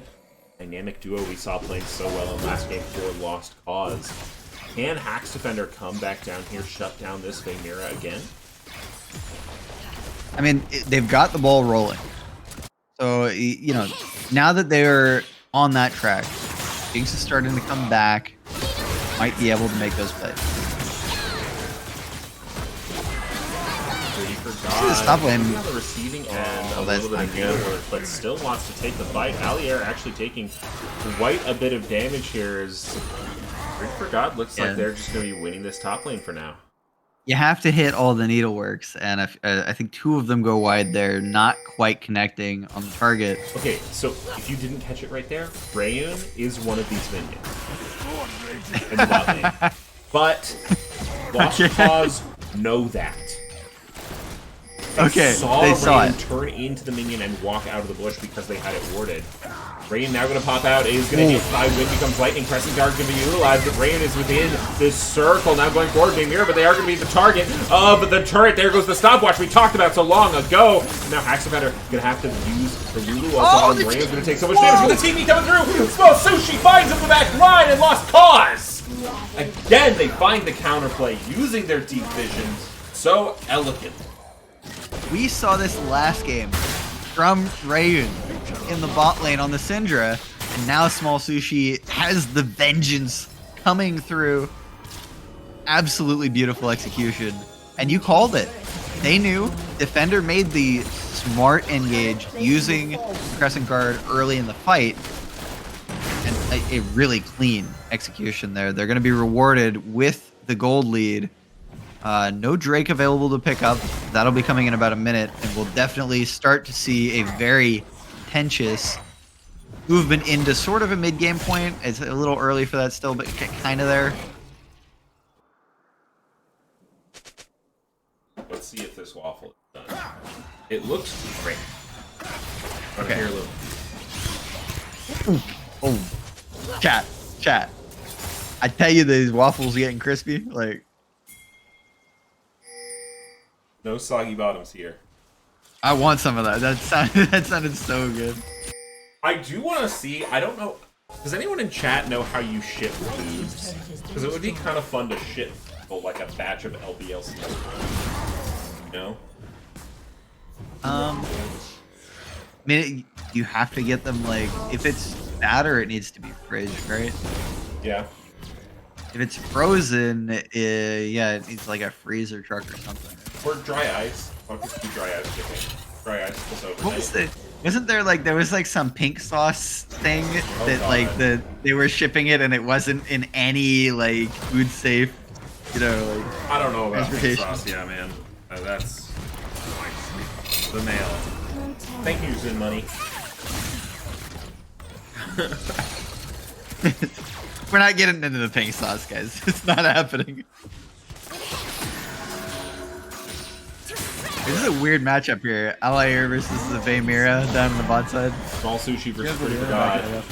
GRIDDY4GOD, huge shield. I think GRIDDY4GOD can just actually kill him with Ghost. And they have Ghost. I'm kind of That surprised should- they're not just running out. That's like a dead Orianna 1,000 times. It is a 4-0 Orianna. I'm not scared. I mean, I'm not playing, but like, I'm not scared. We are going to see Rombat here. Mid lane with turret. Again, this time, Lost Cause have what GRIDDY4GOD had in game 1. They have that Jinx. So I am trying to look out for neutral objectives or multi-kill team fights to really see that machine gun go crazy. Yeah. Yeah, it's gonna be I mean, not a fair. game for it. I feel like Leona could have gone on that. Yeah, again, I've seen a couple of these opportunities so far for GRIDDY4GOD, and they just have not taken a little bit timid moving into game 2 here. Especially after they had a good advantage in the early game, and Lost Cause really bringing it back. Yeah, I think they're scared of the counterplays. They've been read, they've been spotted out by Vision, so they're wondering a lot of the times just if there's something that Lost Cause knows that they don't. Oh my word! Here we go. Speaking Go of- for it, Manny. She's like, look, you're not. It doesn't get better. She might push, but she could also just push and walk down river, and you'll never kill her. There he goes. He's gonna find the stun. He's gonna use the empowered Q. Lots of damage going down. Command Shockwave is gonna be utilized. Small Sushi will be forced to back off here. Where's the ghost? Ghost! Well, I do think he does get an advantage here without having to utilize the ghost, to be fair. But I agree, it would be far more entertaining to see GRIDDY4GOD for real. Back down Commit. Sushi. Is he gonna TP back? He still has ghost. Okay, you can do it again, but just kill her. Just kill her. Just do it. That's how you win the game. Just kill the enemy. I mean, it will be impressive if he sticks around and kills her, but I don't think it's happening. Oh. Almost gets the recall stopped. I don't know who that would be good for at this point. And right now we see a little bit of a lull state here. 2 minutes to the next couple of objectives. GRIDDY4GOD off to a rolling start this game. 2 Drakes up. They are a little bit down in gold at this point, but I think they've stabilized and they're ready to start rolling again. Yeah, I'm just kind of looking for where they're Flashed going. on, Hack Defender wants this in the mid lane. Teleport coming through. Vamira gonna be trapped up, but the Superman good not flash. quite gonna land. Double TP comes through. Oh, the ultimate used instantly off for Rip, and now GRIDDY4GOD for real is in the back line. Hack Defender's incredibly low. Raven can maybe get that kill on their own, but GRIDDY4GOD is there for backup. And Hey. speaking of counterplays, GRIDDY4GOD hit him with the double TP. I believe that was legit. Okay, double TP, insane turnaround off of Vamira. They knew. They're like, that's our guy. You ain't touching him. Not for free. And I think they're going to be rewarded coming up here with this Drake setup at least. Maybe being able to pick it up and roll into a third Drake, setting them up with Soul Point. Yeah, you know, last game we saw Lost Cause and GRIDDY4GOD trading the Drakes a lot. GRIDDY4GOD, even though they were down a lot of the games, they did have higher Drake prio throughout. And this game, they are both ahead and they have high Drake prio. They have Then hit X. Okay. I just want to see in pocket gold. Okay, it's not as bad as I thought. They just fought that mid fight, and they were like, "Okay, we're gonna cheese a bush for a Drake setup." Like, it might have been a little iffy, you know. They also lost minions in mid. Weird. Yeah, Graves, I think, had the pocket. Okay. Oh. Another dirt. Another sword to put in his gun and shoot out. Yep, that's how guns work. That is how it goes. Player not hitting these needleworks. Yeah, There's no way to fight that. Forced to use the ulti to kind of heal off GRIDDY4GOD for real, and try to help clear the wave. As GRIDDY4GOD for real does not care about what you're doing. He's gonna take the turret. Okay, I was a little skeptical of the Udyr, and I apologize because it's very good. Okay, these potato pancakes actually slap. When you crunched on that thing, that's like, I wanted some. Like I need a dipping sauce for this too. You know? Yeah. Now, how weird are you gonna get with your dipping sauce? I'll get pretty funky with it. Fender has to burn ulti early in the fight, means very vulnerable moving into the rest of this. I think they're gonna give. Have to give. Yeah. You still have Gwen in the top lane though, no TP available to answer, so Yeah, Gwen is they are gonna be. strong. Yeah, they're taking the split pressure well. Hey yo, this shit win. Let's go. Thanks for joining Win. us, Nat 24. Yeah, it is getting wild. If you didn't see the early game, rewind it. There was a crazy bot lane fight early. Like, what was it? 5 minutes in the game, there were 4 kills. Like, I mean, it kind of wound down from there. It's starting to spice up again. I think this Soul Point's going to put so much pressure. And now it's really, I mean, Lost Cause has to answer somehow. You Again, we see a Jinx. They can come back in the late game. Work out so well in game 1. What can they do in game 2? Yeah. I'm not seeing a lot of frontline for this Jinx. I really don't understand why you would pick it without frontline. But these guys are better than me. Right, yeah, that's totally that works. That works. Yeah, I'm not as big a fan of the comp in game 2. Let's see if they can prove me wrong. Definitely Rombat had some clean moments on that Twitch though. First game. Yeah. Sure. You were saying that it's kind of the Vaymira show. A lot of these, especially for the stats, a lot of these wins for GRIDDY4GOD. Off to a really good start. I'm a little bit curious about where the build is going from here, though, because I know Samira has a lot of options. You can go for that lethality, getting the collector. You can also go for what appears to be GA. probably a Bloodthirster or a GA, yeah. If you've got that stopwatch, got the BF sword, you're pretty close to Yeah, yeah. I almost think BT is better here if you can afford it. Not sure. The target with Solar Flare. Now GRIDDY4GOD is going to be in there. The CG's coming through, but they are going to go down too fast. Nice. Now Allier finds himself in the middle 3. Does have a lot of nice AoE. But the TP coming out here from Rain is going to mean that Allier will be forced to run away. Really good How pick. much? Yeah, how much of a difference maker is it having that Leona to pair with the Graves? Now you have that engage, you have that CC. Graves can do so much damage in these fights. Yeah, and I was going to say, I was waiting for Small Sushi to do something. You know, there was Oro or Oriana. They've got a lot of strength. They're sitting there with that shutdown, and it's looking a little dicey. And GRIDDY4GOD find it, they punish it. And now they're going to let the Baron. Although I do think Baron is relatively challenging on the current patch. They're doing okay because they have multiple AD carries. The teleport coming through here does look like they are going to pull off. Yeah, eyes on Rombat in these fights. Gonna call that out right now because everything for Lost Cause is resting on whether or not Rombat goes down. In my mind, at least. Yeah. I think there is a world where if enough is blown on Rombat, you can still win the fight. You have a decent amount of damage in the top side of the map. Yeah. But things are absolutely very strong right now. Yeah, absolutely. And you can't forget about the Gwen for sure, especially because in the team fights, it's no longer just Gwen and Udyr. Gwen can do Gwen things in a team fight still. But you've seen so much of this nullification of the Gwen pick with this Udyr.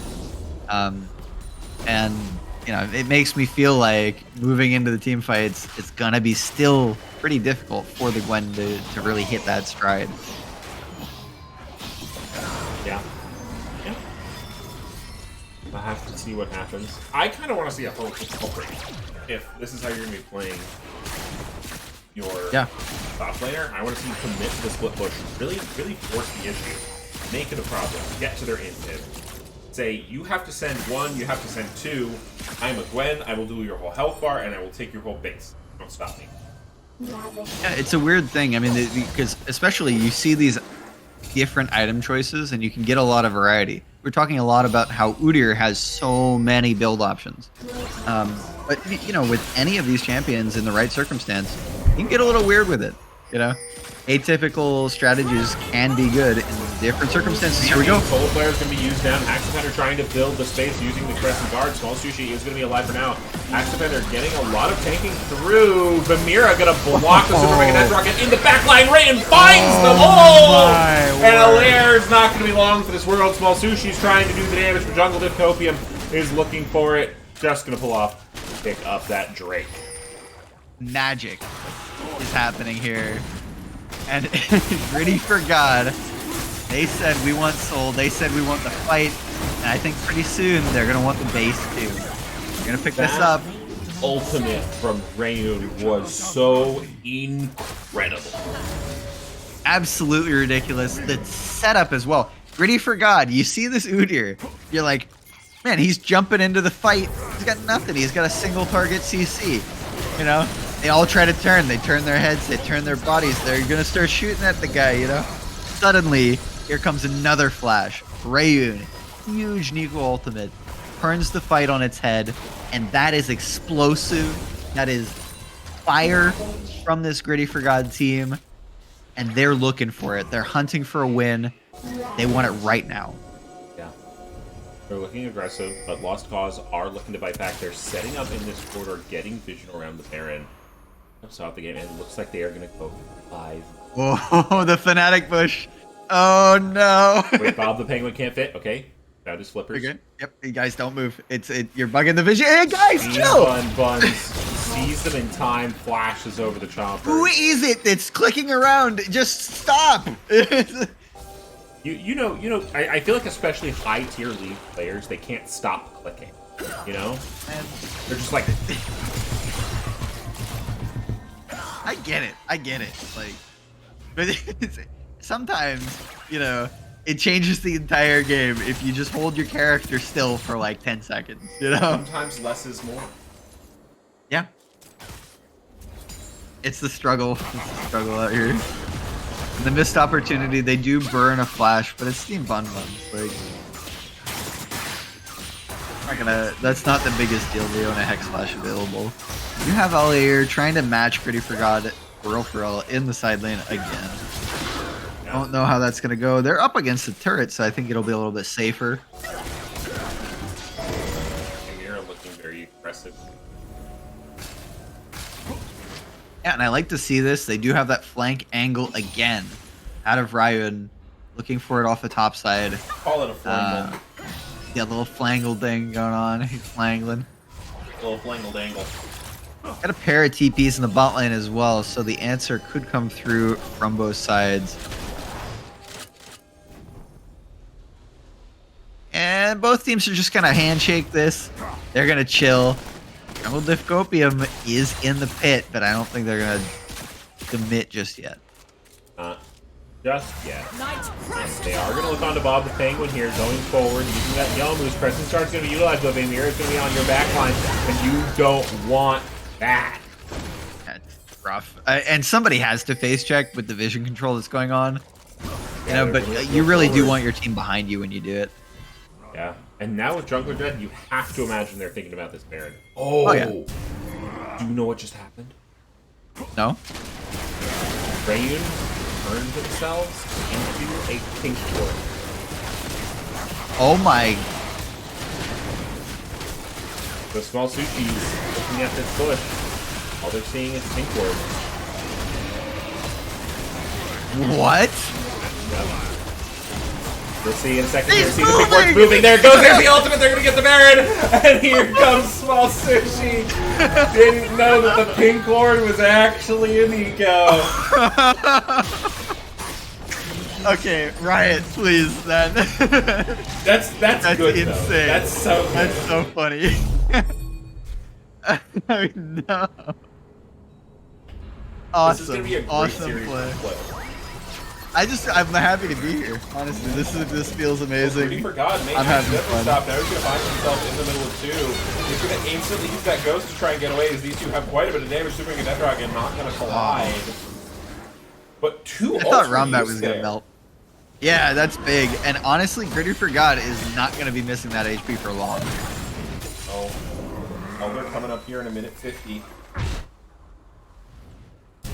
This is crazy. This game has gone absolutely insane, and I'm not even sure where we are at this point. I feel like somehow things have kept going the way of Gritty for God. I am not ready to count anyone out. Yeah, and very excited about this. My brain is trying to rationalize how to Lost Cause come back from this, because I would like to go to bed at some point. Yeah, so 5-game series is great. It's fun. But when does the stream end if that happens? Like, I don't even know what is our timeline here? Late, yeah. Pain, suffering, but massive fun. Yeah. Yeah, gonna be a little bit rough on that one should it occur. We'll But work it props out, to we'll work both Gritty for God and Lost Cause in the lobby. Oh, they're gonna look a little aggressive here. Maybe Shockwave's gonna be Oh, used. good Shockwave. Really good Looking to Shockwave. go in. Lots of damage going down, but another Nico ulti finds them all. Vamira Mine's going going crazy. The Death Blossom, but is relatively low. Alliair's still going to be alive. And 3 members of GRIDDY4GOD are dead, but Vamira is just going crazy. The Jinx Rockets, they're going to find the reset. So we see GRIDDY4GOD rushing in. For real is here to protect their AD carry, and now Vamira can go forward. Oh my God. Rombat, though. I said it. Rombat stays alive in the fight. Look at him go. But look at that shield. It's a win. I think that's a win. Lost Cause successfully 3 for 2. Or 2 for 3. 2 for 3 and... No, 3 for 2. They got 3. They lost 2. Right? Yeah, math. Numbers. Got him. Yo, I got those numbers. 5 is the A couple big- guys died and more for the other guys died more. That's what happened. Gold's still going to be a little bit different, but only 3k gold here at 32 minutes. We didn't really have a conversation about scaling. Which one of these teams do you think has the better scaling, and why is it Lost Cause? So, it's tricky. It is tricky because Lost Cause has Rombat on this Jinx. The performance has actually been, given the circumstances, especially in the early game, very good. And they're playing these teamfights well. But they don't, in my mind, have enough front line to really front to back comfortably. Yeah. We're going to find out. They're going to go for the fight. Axe Defender instantly going to be in the back line. Use a beautiful Crescent Guard. And that's instantly 2 members of GRIDDY4GOD taken off the table. But a big ulti is to be found, and one will be traded back. Axe Defender is still alive. Elder Dragon is still kicking. And one has Jungler. One does not. They get the Elder, and I think Lost Cause actually win the game. Ye old Elder flip, and the big difference maker for me in this fight is Ryun doesn't have Flash. You can't put yourselves in this position where you have Soul, you're flipping Elder, don't have the tools to make a team fight like you've been doing in every other successful moment of your game. Really good look there, Small Sushi. Beautiful ultimate, beautiful combination with the Crescent Guard to catch Jungle Dystopian, to catch GRIDDY4GOD for real off guard, and instantly take both of those members out of that fight. Steam Bun Buns wants to help protect the game, but they're focusing the turns. Jungle Dystopian now available, looking to do bullets across the team, but they're getting soaked up by the front line, and Rombat is machine gunning her down, and Lost Cause are on match point. Incredible finish, photo finish from Lost Cause. And I gotta say, right now, I was skeptical of how they would play with the Jinx pick in the late game there. But as you were saying, that layered CC in that last fight was the difference maker. That's how they execute. They layer the CC, they allow the Jinx to hit CC targets. No danger, no risk.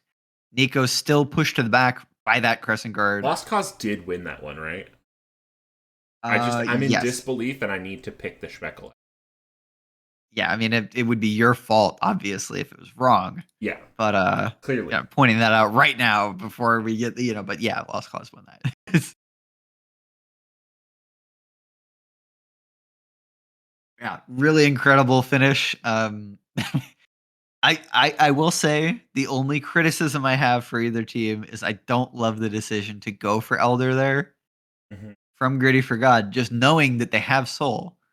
They are in a great position and they don't need to flip it.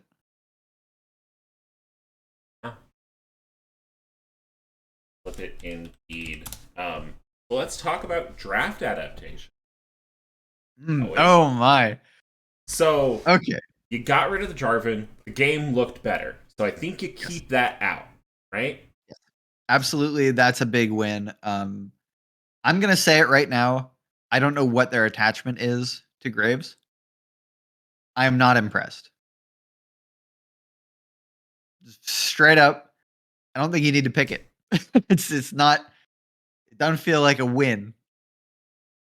Okay. That would be my notes for GRIDDY4GOD. I like a lot of the rest of what they're doing. Really cool plays across the board. And yeah, the Graves had good impact on the bot side. But what did you have to do? You had to pick this all-in, very aggressive bot lane, which might be their style. But it really was the only way that they made the Graves work in that game. They had heavy CC mid bot, and they played off that. Yeah. And really, really well done here. Excited to see what happens next game. Excited to see who picks what side. Yeah. Oh, that's another interesting aspect of the draft adaptation. If you're Gritty for God, I don't really see a reason why, if you're not prioritizing Oriana or Jarvan, you want to be blue. I don't really think it makes sense, right? I mean, maybe you drop a ban and you can stay blue, you know? Yeah. But it's, maybe you're banning Ori or you're first picking Ori or something. But you want to get that counter pick. Well, I think if you're not prioritizing one of these picks that's pivotal in the series, yeah. I mean, what did they really get from game 1 in game 2? Right. So yeah, I'd say, having a counter pick on red side feels much better. Right. Well, I'm excited to see what happens. I'm also realizing I'm making an overlay. I don't think we have one for the particular score situation we find ourselves. Oh, we don't have a BO5? No, we do have. I do have BO5 overlays. You just don't have it set because up. I made them last time this happened. So you're missing exclusively 2-0. Yes, I'm missing 2-0. Okay. I have 2-1. I have 2-2. So you have to add an empty coriander at the end of a 2-0 from no, because in a best of 3, 2-0 is just a series. You don't have a 2-0. Right. Are gonna go ahead and get to pick ban here. This time, GRIDDY4GOD our first pick again. So okay, that's I think that can work, but we need to see something from that first pick, right? We need to see them use it. Yeah, I guess I'll join the lobby, sure. yeah, I mean, I don't know. I like the new system a little bit, but I'm also kind of like, it's nice to have you in here because then you check. Yeah, but I still don't have the stream link, by the way. Oh, or the draft link? Yeah, okay. Draft link. Here you go. Nice. Okay, yeah. Okay, this is good because they switched sides, and I think it confused me a little bit for the first part of game 2. Now I'm consistent. GRIDDY4GOD is blue again. They are rolling into this draft. Not changing much so far. Yeah, do you think we see the salty run back? And if we see the salty run back, no. You think that's good? No. I hope we don't. I think there has to be some adaptation. Already the Samira band out. There's an Ori first pick. Thank you. It's good. Blue side pick is good. Ori first pick is good. Lost Cause might even feel silly for having banned Samira here because there is no Graves first pick. Silly rabbit. Tricks are for kids? Is that? Am I just like crazy or am I just repeating a commercial thing? You're crazy. Just crazy. Oh, I did weird thing. Okay, Jinx is locked in. Ziggs is locked in. Ziggs is interesting. I've seen this a lot over the seasons with Executive League. It feels like a bait pick a large portion of the time. And then there's like that 10% of games where Ziggs just absolutely runs things over. And I feel like it's usually when mid's very clearly already locked in. Okay. Udyr doesn't feel like a blind pick anymore, right? This feels like a top lane pick, or I mean, a flex pick. It feels like a blind pick, right? So this is top lane Udyr in my mind, and hopefully we see Braum right away. Okay, Braum I like because now you have this really long range setup from Lost Cause. You've got the Jinx, you've got the Ziggs. Braum has a lot to do already in the game. And you're still leaving yourself open to like a more aggressive early jungler benefiting heavily from Braum in the early levels.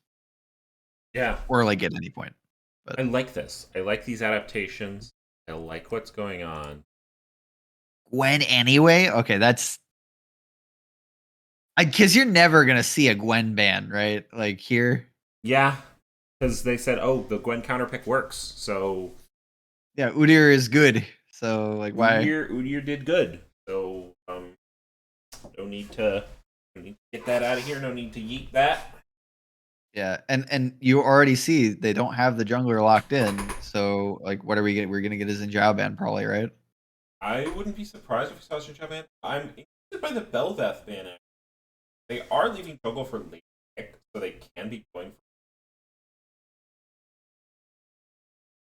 Yeah, yeah. That there could be all kinds of things we see. A Twitch I like Lulu coming through. They don't like the Lulu Jinx option.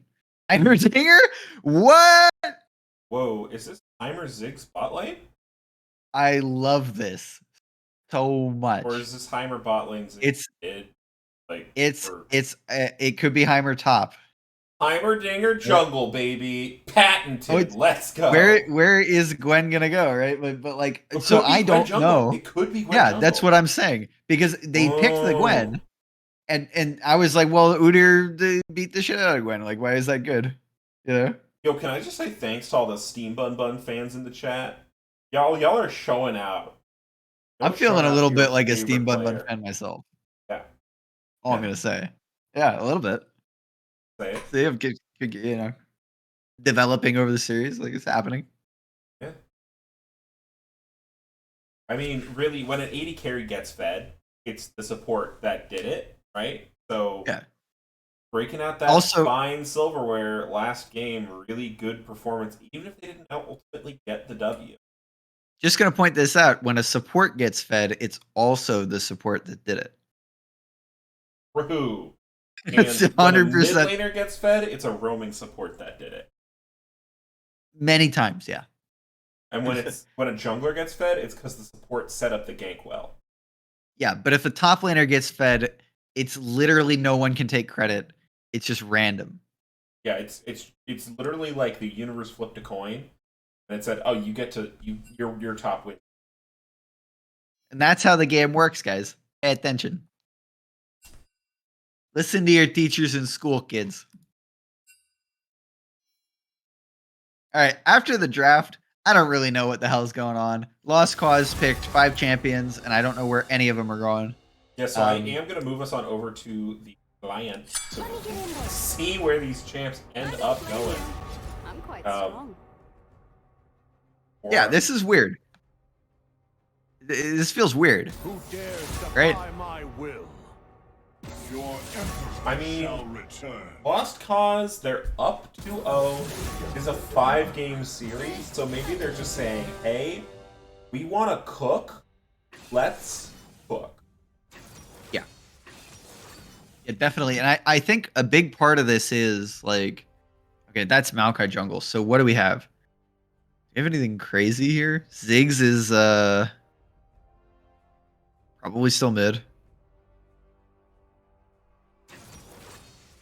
Heimer support. I'm not making any claim. It is going to talk. It is Maokai jungle. Ziggs mid. So hold on. That's Heimerdinger's. We went Heimer Jinx. Wait. We just went Jinx Heimer. What? How? Huh? How? Is Heimer support a thing? Is this support Jinx? Like, what is happening? Because how is Heimer not just going to steal the minion? No, Heimer support's fine. But it's normally like when you do Heimer support, there is like some counter pick that you're doing, you know? I recommend sticking. I'm kind of at a loss as to like where that happened. Because Braum feels really good into it. So like I'm not seeing the game. I mean it is it's a good pick. It does a lot of damage. But like, is it not just worse into something like this? Yeah, I don't know. Will be interesting to see, especially Ziggs mid. We've seen some Ziggs bot lately, but I haven't seen a Ziggs mid in a little bit. So, yeah. Fun times. Fun times in low budget LCS. Now that we know where everyone is going, let's start the prediction. Y'all degenerate gamblers.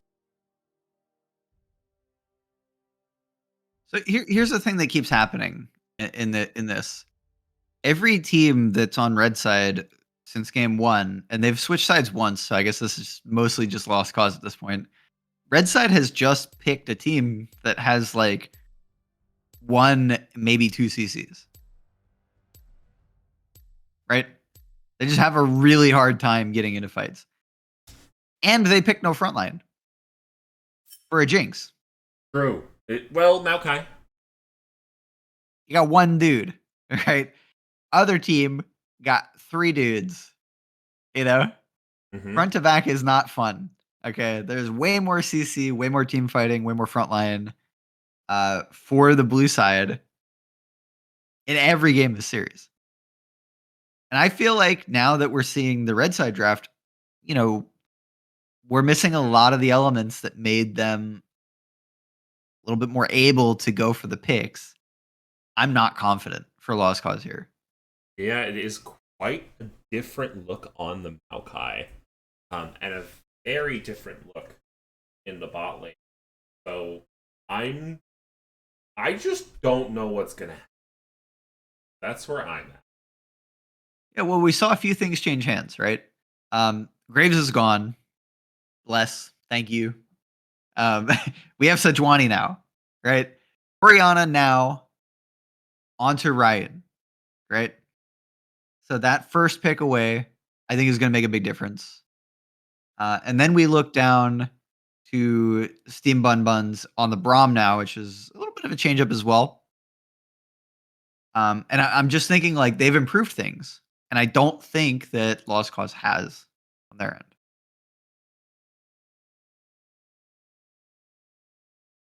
Sorry, we're getting some weird DMs. Oh, the DM? Can you leak them? No, definitely not. Why not? Come on. Ain't no way. Ain't no way. Ah. Listen, I'll just say that one of them is from Good and Sexy, and Oh. Are they former spam? teammate of mine. Oh, We I thought lost they were every doing game. Spam. No, You get no. those? I do get those sometimes, yeah. They're always it's like mostly boosting stuff. It's like weird. Like what about me says I need a boost, honestly? Like, I don't know, just something about your general demeanor, your is it my 40% win rates or like what? I don't know. Now, I do want to point out, currently the Schmeckle pool, very low. Only 1,000 in Yeah. it total. But right now, GRIDDY4GOD only have 10 Schmeckles on them, sitting at a 1 to 97 Schmeckle return rate. Extremely disappointing, chat. I'm very Really sad. disappointed in all of my degenerate gamblers. I'm gonna have to jump in on this if nobody steps up, honestly. I bet 1 Schmeckle over there make 1,000 Schmeckles. Yeah. Pretty easy. Pretty simple. I still want to participate, yeah. Do 11, sure. Free money. I mean, imagine GRIDDY4GOD just absolutely runs the rest of the series over. We're up till 2 a.m. I mean, I'm here for it. Will it affect my personal life? Yes. Have I given my soul and immortal reincarnations over to Buggle as a life debt for unmentionable activities? Also, yes. Yeah. Buggle's kind I of wouldn't like do that. who are they? Tom Cruise is one of them. Oh, like Scientologists or something? Scientology, yeah. Yeah, Buggles got his own kind of like Ron L. Hubbard thing going on. Yeah, he's a creep. Oh, what is this? They send all 5 bot to let Bob the Penguin get those turrets in those cushions. I like this. Honestly, I think that they have an idea. They have a strategy. We might have sold it short because we don't understand. Although I've played plenty of Heimers for it. So maybe I don't. Maybe I do. You know. I feel like I'm this not is quite a at this thing level. When was this, last fall? Well, Heimer, yeah, but I mean, Heimer hasn't really like Heimer support. The reason behind it hasn't changed. You know, it's good when you want to play double ranged and have like a good team fight CC, because he has that upgraded bomb. But also it's good when you want to counter pick against like certain matchups. You know, I'm forgetting exactly what they played it against. A lot of range v range support matchups, and Heimer was just good because you have that versatility, right? Remember what we And we're gonna look a little bit aggressive here. As that turret set up, Stun Buns and Rhaenyra really instantly on the turret takedown. The Very good. Penguin really gonna aggressively go for them, just allowing Rombat to PS in peace. Yeah, and this is the plan. I mean, we've seen this a few times. Oh! No, Sorry. you missed this last game. This is what happened. This damage is so high, Ghosts are instantly gonna He's be gonna kill him. God, for real, is looking for the soul kill, looking for first blood. It's gonna happen! No. Okay, this is exactly what happened last game, but Alier respected it. Not the case this time around. GRIDDY4GOD, for real, hits the Griddy on him, gets that first blood, 2 minutes and 26 seconds in the game. They do not want to go down without a fight. Yeah, and I love to see that. The Ghost being, invested into that early kill is gonna mean you get a little bit more control in this lane, but also a pretty good advantage moving forward. Oh, and now we are going to see some warning coming here. Token Flash really good on the cube, but Steam taking an incredible amount of damage from these turrets. Bob the Penguin will fall, but Rombat looking to do the damage. Steam Bun just out of range. The Zapper will hit it. Kill. That's going to be a 1-for-1. Really good trade back, but how freaking weird is it, man, that like you stop picking Graves and suddenly your early ganks in bot lane are effective? Like, just think about that for a second. You don't have opinions on this at all? No, there's no opinions whatsoever. Then Just switch to the best ganking jungler in like the whole game, and like, whoa, it works really well, guys. Like, sorry, I realized Waffle Cam was off. Need to turn that back on. Can't watch a game without Waffle Cam. absolutely, and we need to see the crispiness of these. Like, I'm curious, like, what is the finished product looking like that it can come out that crispy? You know? I mean, it's just some good shit. That's what it is. So far, they're all in my stomach. So that's Okay. that's kind of what we're dealing with right now. So you're happy with this? Yeah, we're gonna see an Axe Defender coming in here. Rhaenyra is gonna have to be careful. Flash away is gonna be utilized, but they're gonna turn their target on the Steam Bun Buns. Steam Bun Buns does have that shield. Ignite is gonna be dropped here from Bob the Penguin. Ticking, not gonna be able to get it now. And I think this is a great example of how Braum isn't a bad pick into this matchup. Absolutely nullifying everything that Heimer and Jinx were trying to do there. They are greedy for Gwen, as someone said in the chat. They're going to look to go inside. You can't be immune if both of the Beef Boys are hugging you close. And that is going to be a second kill on the Allier. Yeah, and oh my god, that absolute insane jungle activity from Jungle Diffcopium. Almost like they didn't pick Graves in this game. They did pick the ganking jungler. Both junglers something a little bit CC-oriented team setup. Looking to play for their bots, their mids, their tops. As I'm scared because I feel like game one, GRIDDY4GOD, had a couple unfortunate plays under turret. Lost lane, wasn't as effective in the side lane, even though they did still apply quite a bit of pressure. Game two, they were very strong in top lane. They won the matchup. They got their turret, but they weren't like snowballing aggressive, right? Game three, there are 2 kills in the pocket very early on in the game, and so I'm interested to see what they can get done just with all of these resources and how quickly things are. There's a lot that's going on in this game that I think is important to note, given the context of the last 2 games. First thing is the gank pressure that's coming to the top lane, and that first blood is going to mean that this Gwen is even further behind than we've seen, where that's already a difficult matchup, right? Second thing is, we saw a lot of TP plays. Remember, Didn't hurt us. be careful. Saw it. It's just able to get out of there. Like you were saying, nullifying what Rombat and Bob want to do. Yep, it's really good into this lane. It should be just fine for them. Do you think Rombat's but again, a wombat, and do you think a penguin would get along with a wombat? I think they'd get along, but I think it's important to say that Rombat is somebody pretending to be a wombat. And I think there's some other animal that is like less attractive than a wombat, you know? And they're just like, it's like skunks trying to be cats, you know what I mean? Yeah. I don't mess with skunks, man. Putting that out there. What is an ugly animal that would try to pass itself off? Maybe like capybaras are cute as hell. Yeah, you don't fuck with a capybara. I'll come for you. Okay? Yeah, they're great. I mean, I'm gonna say that. But...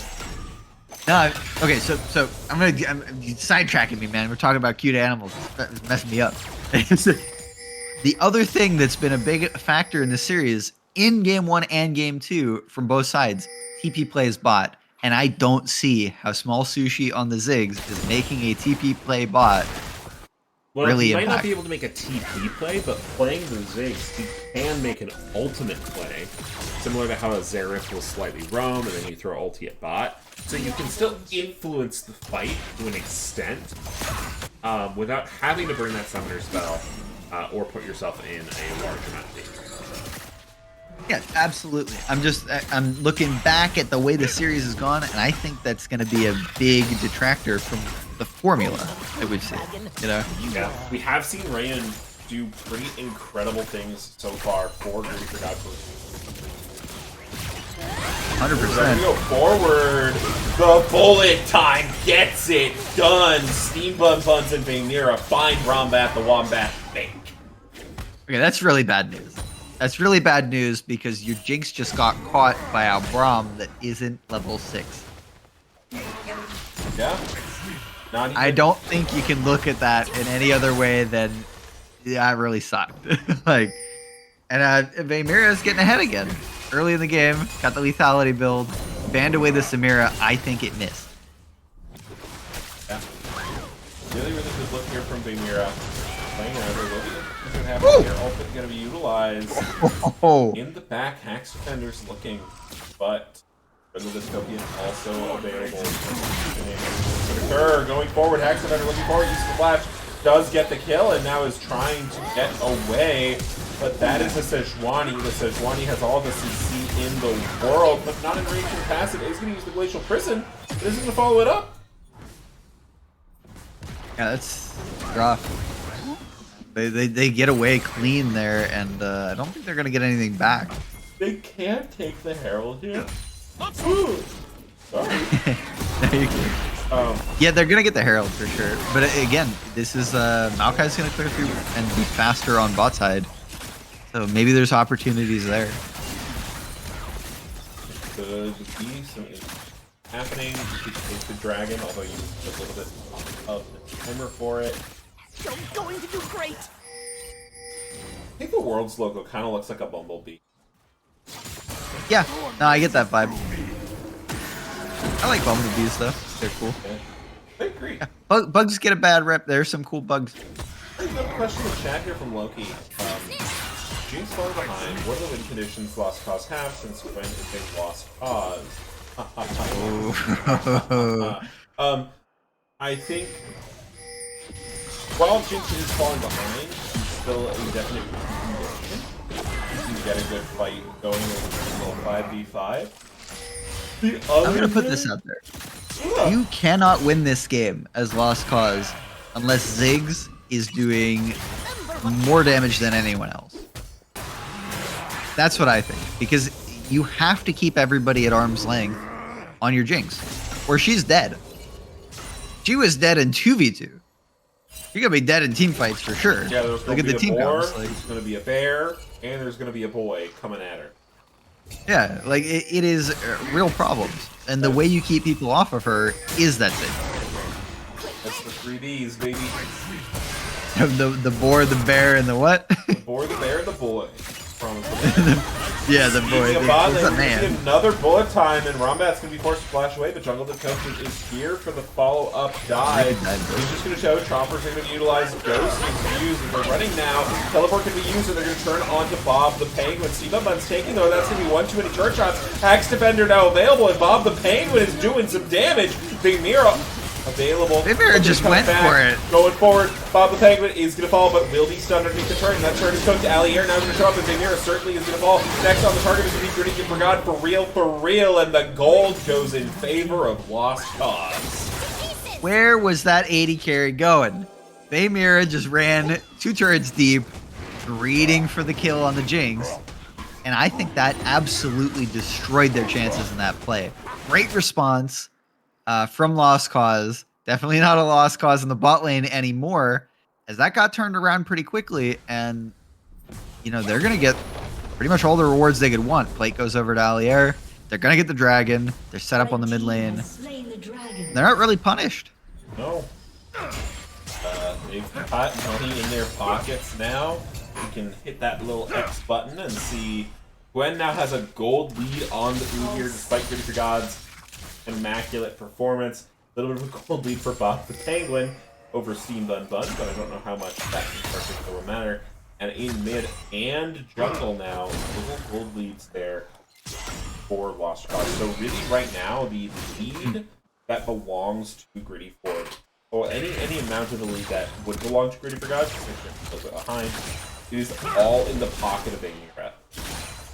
So as someone who plays a lot of mage supports, I'll say the biggest problem that they always have is that their items are expensive compared to normal support items. But Timer, great, because you're just going to go Rylai's. Going Rylai's, there's a lot of cheap items you can build. Sonya's is good. You can go Rylai's, you can go Leandri's is fine. Again, That's big damage. Rombat incredibly low, so even though Axe Defender's in the area, I think that this turret is going to suffer for it. Hey, And again, Aegis Esports GG, thanks for the raid, pals. If you guys don't know what to do, you're going to go to a Denny's. It's in Vermont. Knock on the back, talk to the side. If you sub to us, he'll give you pancakes. Or waffles. Or waffles. Yeah. Or just, you know, talk real nice to him. They'll give you pancakes. This is our Executive League Finals. This Rombat's going to go incredibly low underneath the current and will be taken down by Vayneira. Oh, Steve really trying Bun- to do the damage, but Steve Bun's going to be traded back. The Braum just a little bit too slow to get out from underneath the myriad of turrets. Yeah, tricky spot to be in there. We've seen time and time again, Vayneira gets to set up these bullet times. It's the Braum in front. When they don't have that setup, kind of a lot harder to dish that damage safely. And Bob the Penguin actually getting another stun on Vayneira. Not going to have the damage to follow it up. Vayneira just going to crash that wave. I'm a little surprised they're not just taking the back, because I don't think they can really push for kills. Advance here on the mid lane. Radiant's going to be caught up. Not sure they're going to have vehicle damage here, but will be bogged back. Will be thrown in the midway. Steve Bun's now available. Is going to be able to give those stats to Rayon. And now Haxabatter is the one in trouble. But Allier coming out is going to utilize the easy work. Haxabatter's able to get out. But now Jungle Div Copium gets snip to the death realm. Yeah, good rotation from the Gwen on the top side, and Udyr lagging behind. We'll get the wave crash in the turret. Gwen will be up there in time to pick it up. And again, we've seen these rotations through the series. It's just a little bit slow sometimes for GRIDDY4GOD to get there and back it up. Yeah. That's so hard. For those of you who are new, I'm starting to say it, and then there's a critical place, so I have to stop. This is our Executive League Finals, so this is our highest tier league. We've got Masters, we've got Diamonds, we've got a former Challenger, or it was a couple of seasons ago, and former EG coach, Hax Defender, playing in this particular game. So sit back and watch a masterclass. Yeah, or whatever this is, you know. Or watch me make potato pancakes. Yeah. I mean, it's the low-budget LCS. You're here for quality gameplay and mid-tier casting and, you know, whatever production value we can scrap together. Mid-tier casting is generally going to come from other guys, though. Alright, well, game state. 2K gold in here for Lost Cause. They were pretty significantly down before. What are your thoughts? Okay, I'll tell you what I'm thinking, because Lost Cause, they could close out the series with a win here, right? They're up gold. They need to hold it together. But again, I've said this before, they have difficult top to execute. Alier's fine. And I think that burden of execution can really be highlighted by a comp like what GRIDDY4GOD's drafted. Finally have the CC, the engage, the team fighting that they want moving forward. Mira's got a looks pretty comfortable pick, you know, with the front line to back it up. He's just nullifying the size of it right now. Just gonna be picking up gold. Lost Cause. Chilling. Yeah, and I like this as well. They've taken Gwen away from that difficult matchup into the Udyr that we've seen them struggle in so much in these last 2 games. And Ziggs doing actually a ton of damage. Great job here dealing with this. What did you say earlier? If Ziggs isn't doing the most damage on their, I don't see how they could. Yes, exactly. And it's just because like Jinx can't really be dealing that damage in these team fights without that massive front line against this much CC, against this much team fighting, right? It's just very hard to find those angles without, you know, some beef boys in front of you.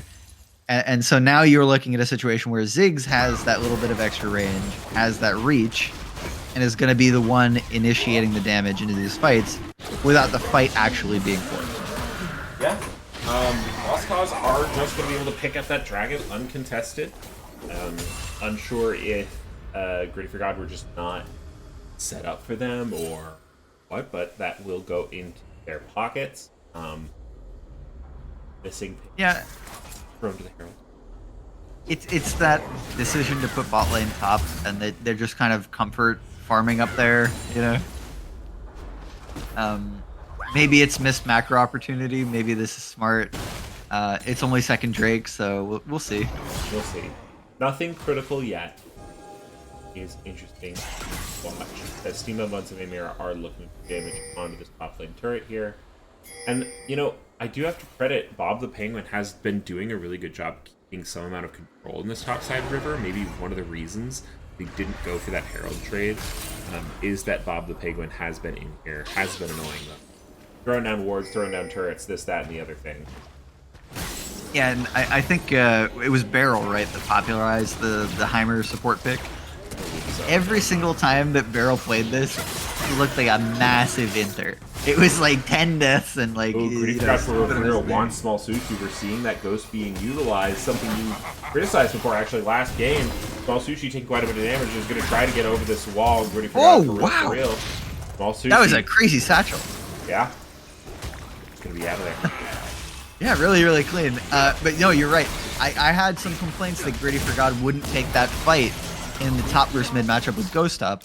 They went for it that time, and I mean, you know, Small Sushi really had. Through, they're not gonna let this go silently. Now GRIDDY4GOD forced to move up, twisting advance to be utilized. Over the token tries to block, but doesn't quite find the full block as Rombat goes down. Super Mega Death Rocket. Rombat has double empowered passive right now, looking to get a third, looking to throw those rockets, do that damage as Allier dives and Steamman flashes away. Got a front to back with this team comp.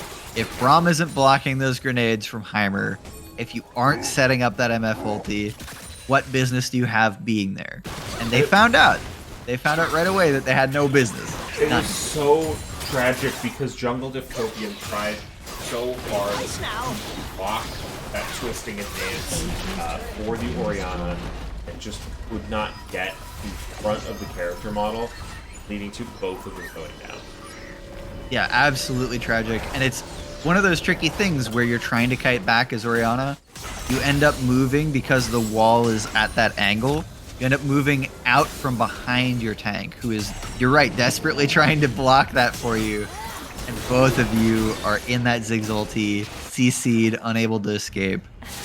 But again, I think it's all about setup, you know, and the movement, the team movement from Lost Cause, really, really good there. Yeah. Really good movement. Really solid team fight. A little bit unfortunate. Someone was mentioning in the chat about the Herald. I think the Herald despawned. I don't think anyone took it. But Yeah, I could they be did wrong, not but we are going to see GRIDDY4GOD for real going to be taken down by Hax Defender and Allier. I don't think that Allier actually needed help there. He had every snip, every needlework. If you're talking about optimization, technically speaking, there is gold that goes into lives and you don't get an assist on the kill. Oh yeah. I mean, just like as far as like damage output, I think like, that's Yeah. So Gwen now doing her side lane thing, but with Axe Defender in tow to actually, secure this gold, get that expensive inner turret, and roam up to the mid lane. Rombat will go excited here if the trip falls, which I'm going to help you. Figure out that way. Yeah, and looking at the map state, there are objectives coming up. The third dragon. Rombat might be in a little bit of trouble. Token is going to be able to find that passive on them. Teleport instantly going to utilize, but as is the Glacial Prism, bullet time not quite going to be able to finish the job. Now Allier is heal available, as is Bob the Penguin. Turrets are going to be doing some amount of DPS. Rombat looking to kite back and away. Jungle the Token going in. The Flash finds it with a beautiful W. Now taking up the turret though, and Bob the Penguin will go on a killing spree. Axe Defender going incredibly low underneath that turret. Really good play from Jungle the Kokium. Takes out the AD carry on the side of Lost Cause. Yeah, and it didn't look good at the start. Let's point that out for GRIDDY4GOD. Did not look good at the start, but they have a better front-to-back team fight, and they fought front-to-back. They just did. And their team comp plays itself. I mean, it doesn't play itself. They played it well, but that is what they're lending themselves to by picking these champions. So, excellent job. They managed to snipe the AD carry in the back there. Jungle Diff Copium wouldn't have been doing that in Gribs, just saying. But, moving forward, they're probably going to want to get somebody in this mid lane to push this out in order to set up for this Drake. They do have a good looking flank from GRIDDY4GOD, for real, on the bot side. All going to come down to whether they can get this angle moving in. Yeah, bullet time's going to be utilized here. That's quite a bit of damage there. The Axe Defender, GRIDDY4GOD now going to look for it. Well, steal potential. Going over the wall. The steal is available, but it will go to the side of Lost Cause. Jungle the Copium now going to be trapped. That keeps a relatively long cooldown. The Smiths are going to bind him. And I do think that Lost Cause can now look at the Baron. Yeah, and I think some really poor communication there as well. Just mixed signals going across the board. GRIDDY4GOD, for real, on the Udyr, rotating into the fight, but they are not committed. They send only Sejuani in. The rest of the team, the bot lane, already expended a lot of those critical cooldowns, unable to wrap in from the mid side of that fight. They really sacrificed two when they could sacrifice one. Yeah. And when being both champs are going to help you take this Baron incredibly quickly here. Do you think GRIDDY4GOD come back in? I think they do, honestly. I think they have a formula that we've seen them execute on, and they just haven't really found that rhythm in this game. But they've switched up a lot of what they're doing. Some of their game plan is, a total shift from what they were doing in game 1 and 2. And I think when they adjust, they have the superior team comp for, especially moving into the late game, these team fights. I do want to point out something a little bold that Lost Cause have gone for. Bob the Penguin has a Medjaz. Yeah, I don't like it. I think you're not the damage guy when you're playing Heimer. I mean, you can be, but it's really going forward. Season Buns is going to have to be careful. Will be utilized because we've not used on the back end to counter it. Double the Koki and Glacial Prism going wide, as is the regular front end. Yeah, and I think a lot burned from both sides, kind of a wash there. But critically, Allier doing better in this matchup this game. Really showing out on the Gwen. I don't think there's any problem in that 1v1 at this point. Damage. Ooh. Shockwave going to be utilized. Axe Defender going pretty low, but not enough to take him out. Siege can continue now. And Vamira not having that bullet time is going to be auto attacks coming through, and I think it would have been a huge difference on top of that Shockwave if it was available. 9,000. Going to be used. It's just going to be excited. We might see the laser beams get utilized. There goes the Stompers. They're going to move up. GRIDDY4GOD for real. That's going to be a second passive. That's gonna be, I think, a third passive. So this is gonna Malphite's be not here. available. This is tricky though because they do have the bullet time now, so any misstep, and it could be huge. Bullet time going over all of the members. That is absolutely massive. It's gonna find Bob the Penguin, and there goes the death from that. That's gonna go over the top, and it's gonna find one Hax Defender though. On the other side is gonna be reinforcing the team, and Rayun is left alone to face the tree. The Yordle with the bombs, and speaking of the Yordle with bombs, he's gonna find a clean hit onto Rayun. That looks like it's gonna be well, maybe not. I think it is. It's so close here, but Yeah, Gwen just. he forgot for real, not just the mascot. Gotta go for it. Oh, he gets wiped out. Yeah. That is your Executive League Finals in a quick 3-0. Going to Lost Cause. Yeah, a heartbreaking finish there. I think they had the moment. Vaymira got so pumped, flashing in, and they just Maokai was in mid lane and had the rotation at the right timing. I don't think there was vision. So many things went right and so many things went wrong, but a very well played series at the end of the day for Lost Cause. Yeah, and so okay, MVP voting. Oh, okay, this is tricky. Yes, I agree. So I think we can both agree that Hax Defender, right? Yeah. Game 1, 100% MVP. Rest of the series, I think you make a lot of arguments, but still really, really relevant. Huh. Who are your other MVPs here? This is tricky. I'm gonna say Bob the Penguin? I'm gonna say Small Sushi, honestly. I mean, we get 5 options. Yeah, I'm gonna say I think Small Sushi had a crazy big impact with some of these rotations, TP plays. In that game, 0-0-13 might not look that impressive. Really is. I think they played great.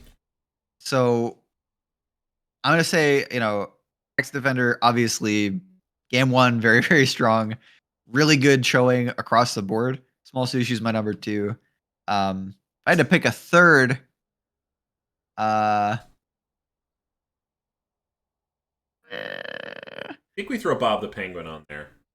I'm torn. So I was gonna say Rombat, but I'm torn between the two of them because, like chat was saying, the credit should go to the support. Well, let's just let chat decide. Let's put all 5 members in the poll and just see what they think. All right, this is a recipe for disaster. I don't know if chat really understands. All right, chat. Who we interview is in your hands. The MVP poll is live. You can rig it using Schmeckles. I mean, what? I mean, you can. I don't much. Maybe every time. But you can.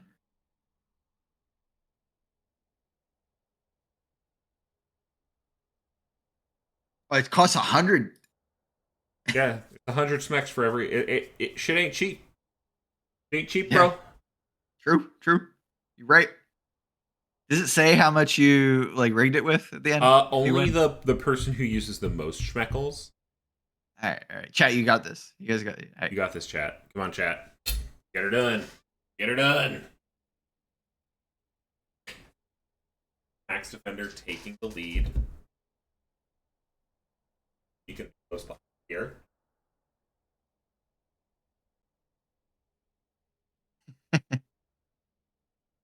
Chat's been kind of on it tonight, man. They said some funny stuff. Yeah, there's been some good shit in chat this fine evening. I'm gonna finish up the potato pancake precursor solution. Really doesn't look that appetizing, but the final product. So, I mean, you cannot go wrong with any version of crispy potato. That is. That's kind of the king. Poll? No, wait. The poll is up, right? Yeah, Uh, I mean, people are voting in it. I wonder if Oh, they're on Bob the mobile. Penguin, 29 votes. Hang Whoa, on. okay. Well, we know there were some fans in the chat, so this is kind of getting real. I know there were some Steam Bun Bun fans out in the chat. Maybe we I wonder just if they're have... just general support fans. Yeah, I was gonna say I'm support enjoyers. I'm about to all in on small sushi right now. Do it. It's getting closer. Are you gonna try and snipe it? Do a push at the end of the game? I'm too poor. I'd say I can't. I need chat's help. Like I couldn't do it on my own. Oh, I see. Of the Penguin. Hacks Defender climbing again. 34 now at Hacks Defender. 30 Oh is my, Bob that the was Penguin. a big bump. It was a pretty big jump. Loki says, oh, on phone. Phone is hard. Sometimes phone stuff doesn't show up. Yeah. And it's also like, I don't know if reloading it would really fix it. You know? Yeah.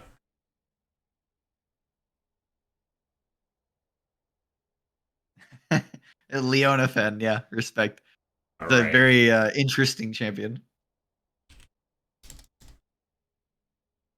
All right, looks like Hacks Defender came out on top. 37% of the poll, which actually is more than I expected.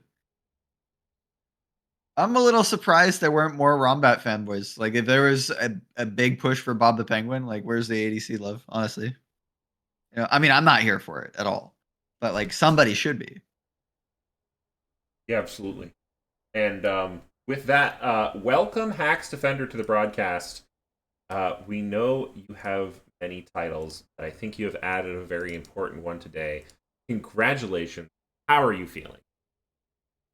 Thank you. I'm feeling great. It was really fun getting to play again. Haven't really played in a long time. Been on the coaching grind. It was really fun to really get to experience this with a lot of my IRL friends and just people I played with for a long time. And like kind of like play in an organized league.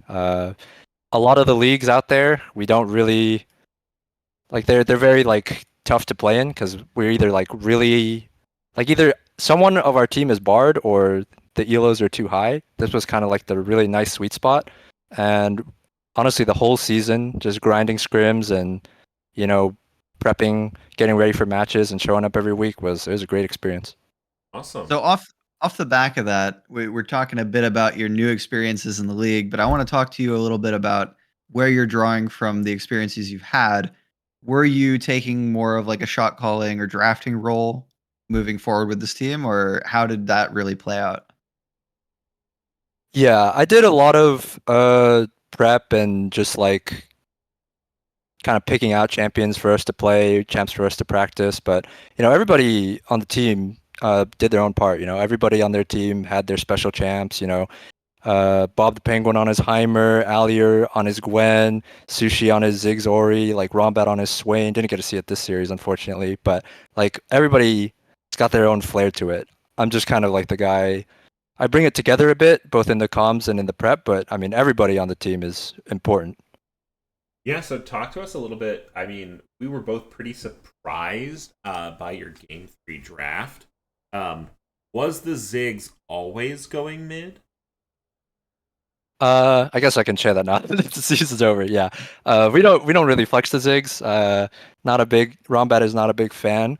We didn't expect to get Orianna as much as we did this series. We knew, like honestly, like over like a month ago, really, that like Orianna was really OP and Sushi is just a crank at Orianna. So we expected teams to take it away, and our prep pick into it was Ziggs. And we got to show it in the last series against Naughty Boys, and we also got to show it in this game 3. As far as the rest of the draft, Allier is he's a crank at Gwen whenever it's up, and he's got a good looking matchup. He's down to take it. We think Jinx is really OP on this patch. Rombat's really good at it. Heimerdinger is just Bob the Penguin specialty that we've prepped, and Maokai. It's really funny. I don't like playing Maokai. I don't think anybody really likes playing Maokai. We kind of hit it all season. Like I would always like meme about it that I'm saving Maokai for finals, saving Maokai for playoffs, and it just looked good in the last game. We just kind of needed some CC and some frontline, and yeah, we had like 4 AP champs. But I mean, when your AD champ is Jinx, I think you're usually fine. So I'm going to bring it all the way back to game one because you're Ooh. talking about all these other players, like, their favorite, their special picks. We talked a lot about your Jarvan, and you really showed out in game one. So talk to me a little bit about, were you surprised, like you said with the Orianna, to get your Jarvan in game one? How did it feel? Oh, I was shocked. Like I said, I do a decent amount of prep for these, and in none of the prep scenarios was I really expecting to get the Jarvan. I think I got it 3 times this season. I think I got it in week 1, and then it was permabanned against me the entire rest of the season until Naughty Boys left it open game 3 of semifinals, and then game 1, obviously, you guys saw I got it. Yeah, I've been playing Jarvan for 11 years. It's definitely hasn't always been my best champ, but as of like the last like year or so, that he's been kind of like playable again. Yeah, I'm just super confident on that champ. Any matchup, any player, I've seen it all. I'm a straight boomer. I've been playing this game so long. I've played against, everybody from, Tarzan to Peanut or whoever in solo queue on the Jarvan. Like whenever I get that champ, I'm very confident that I will win the game. Right. Well, I'm going to take us now to game 2. What were comms like? Particularly because GRIDDY4GOD had a pretty solid advantage game 2 until things just kind of slipped away for them. Especially around, that was an Elder fight, if I remember. Yeah, I believe so. Game 2, it's kind of funny. One of the big reasons we wanted to play in this league is that before we were just spamming flex queue as a group, and when you play really high elo flex queue, you run into a lot of Chinese flex boosters, and one of their favorite Yes, champs is sir. Samira. And Oh. so we have a lot of practice playing against Samira. We have a lot of practice specifically playing against Samiras with 10 kills. So honestly, we weren't really sweating it too hard in the moment. Part of it is, it's a best of 5. We're already up 1-0. We could drop a game. I'm sure that played a bit into the mental, but we just have so much practice playing from behind. Full credit to everybody on the team. Like we were calm. At no point did we really feel like we were doomed, but at also no point were we like thinking like we can for sure win the game. We just kind of stay even keel, and then when we see angles, we try to take them. And sometimes it works, sometimes it doesn't. But yeah, it's funny that we've played against a lot of Fed Samira, so it was kind of just like another day at the office, honestly. It's the comfort zone. All right. Well, do you have any more questions, Mighty? No, I just want to say, hey, thanks for a fantastic series. I mean, it was a 3-0, but definitely a lot of fun. It was a lot of fun to watch. Really high quality games, and props to you, and props to GRIDDY4GOD for making it such an entertaining series as well. Anyone Yeah, you for want sure. to shout out? Supporters in the chat, anyone who hangs around your team, subs, the like, go ahead. Got a platform. First off, I want to say thank you to everybody on the team for really believing in me to kind of lead us the entire season. Alier, Kazin, Jeba, Johnny, Sushi, Jackson, Rombat, Skarnoy, Arun, BC, everybody on the team. We had a very big roster, a very full roster. Not everybody ended up playing matches, but we sub people in and out of scrims all the time because we were very active to scrim, very active scrimming. We were very, focused on really trying to take it all home because we didn't really know if we'd ever have another opportunity to kind of play as a team again. Me, Alier, and Sushi, we actually played together on a Challenger Series team way back in Season 4. And we really, ever since then, we didn't really have, opportunities to play together on teams. Schedules or, commitments to the game just didn't really align. So we really wanted to take this serious. We didn't want to take anything for granted, and I really want to give a huge thanks to the LBLCS admins, and specifically, I think it was Buggleberry Finn.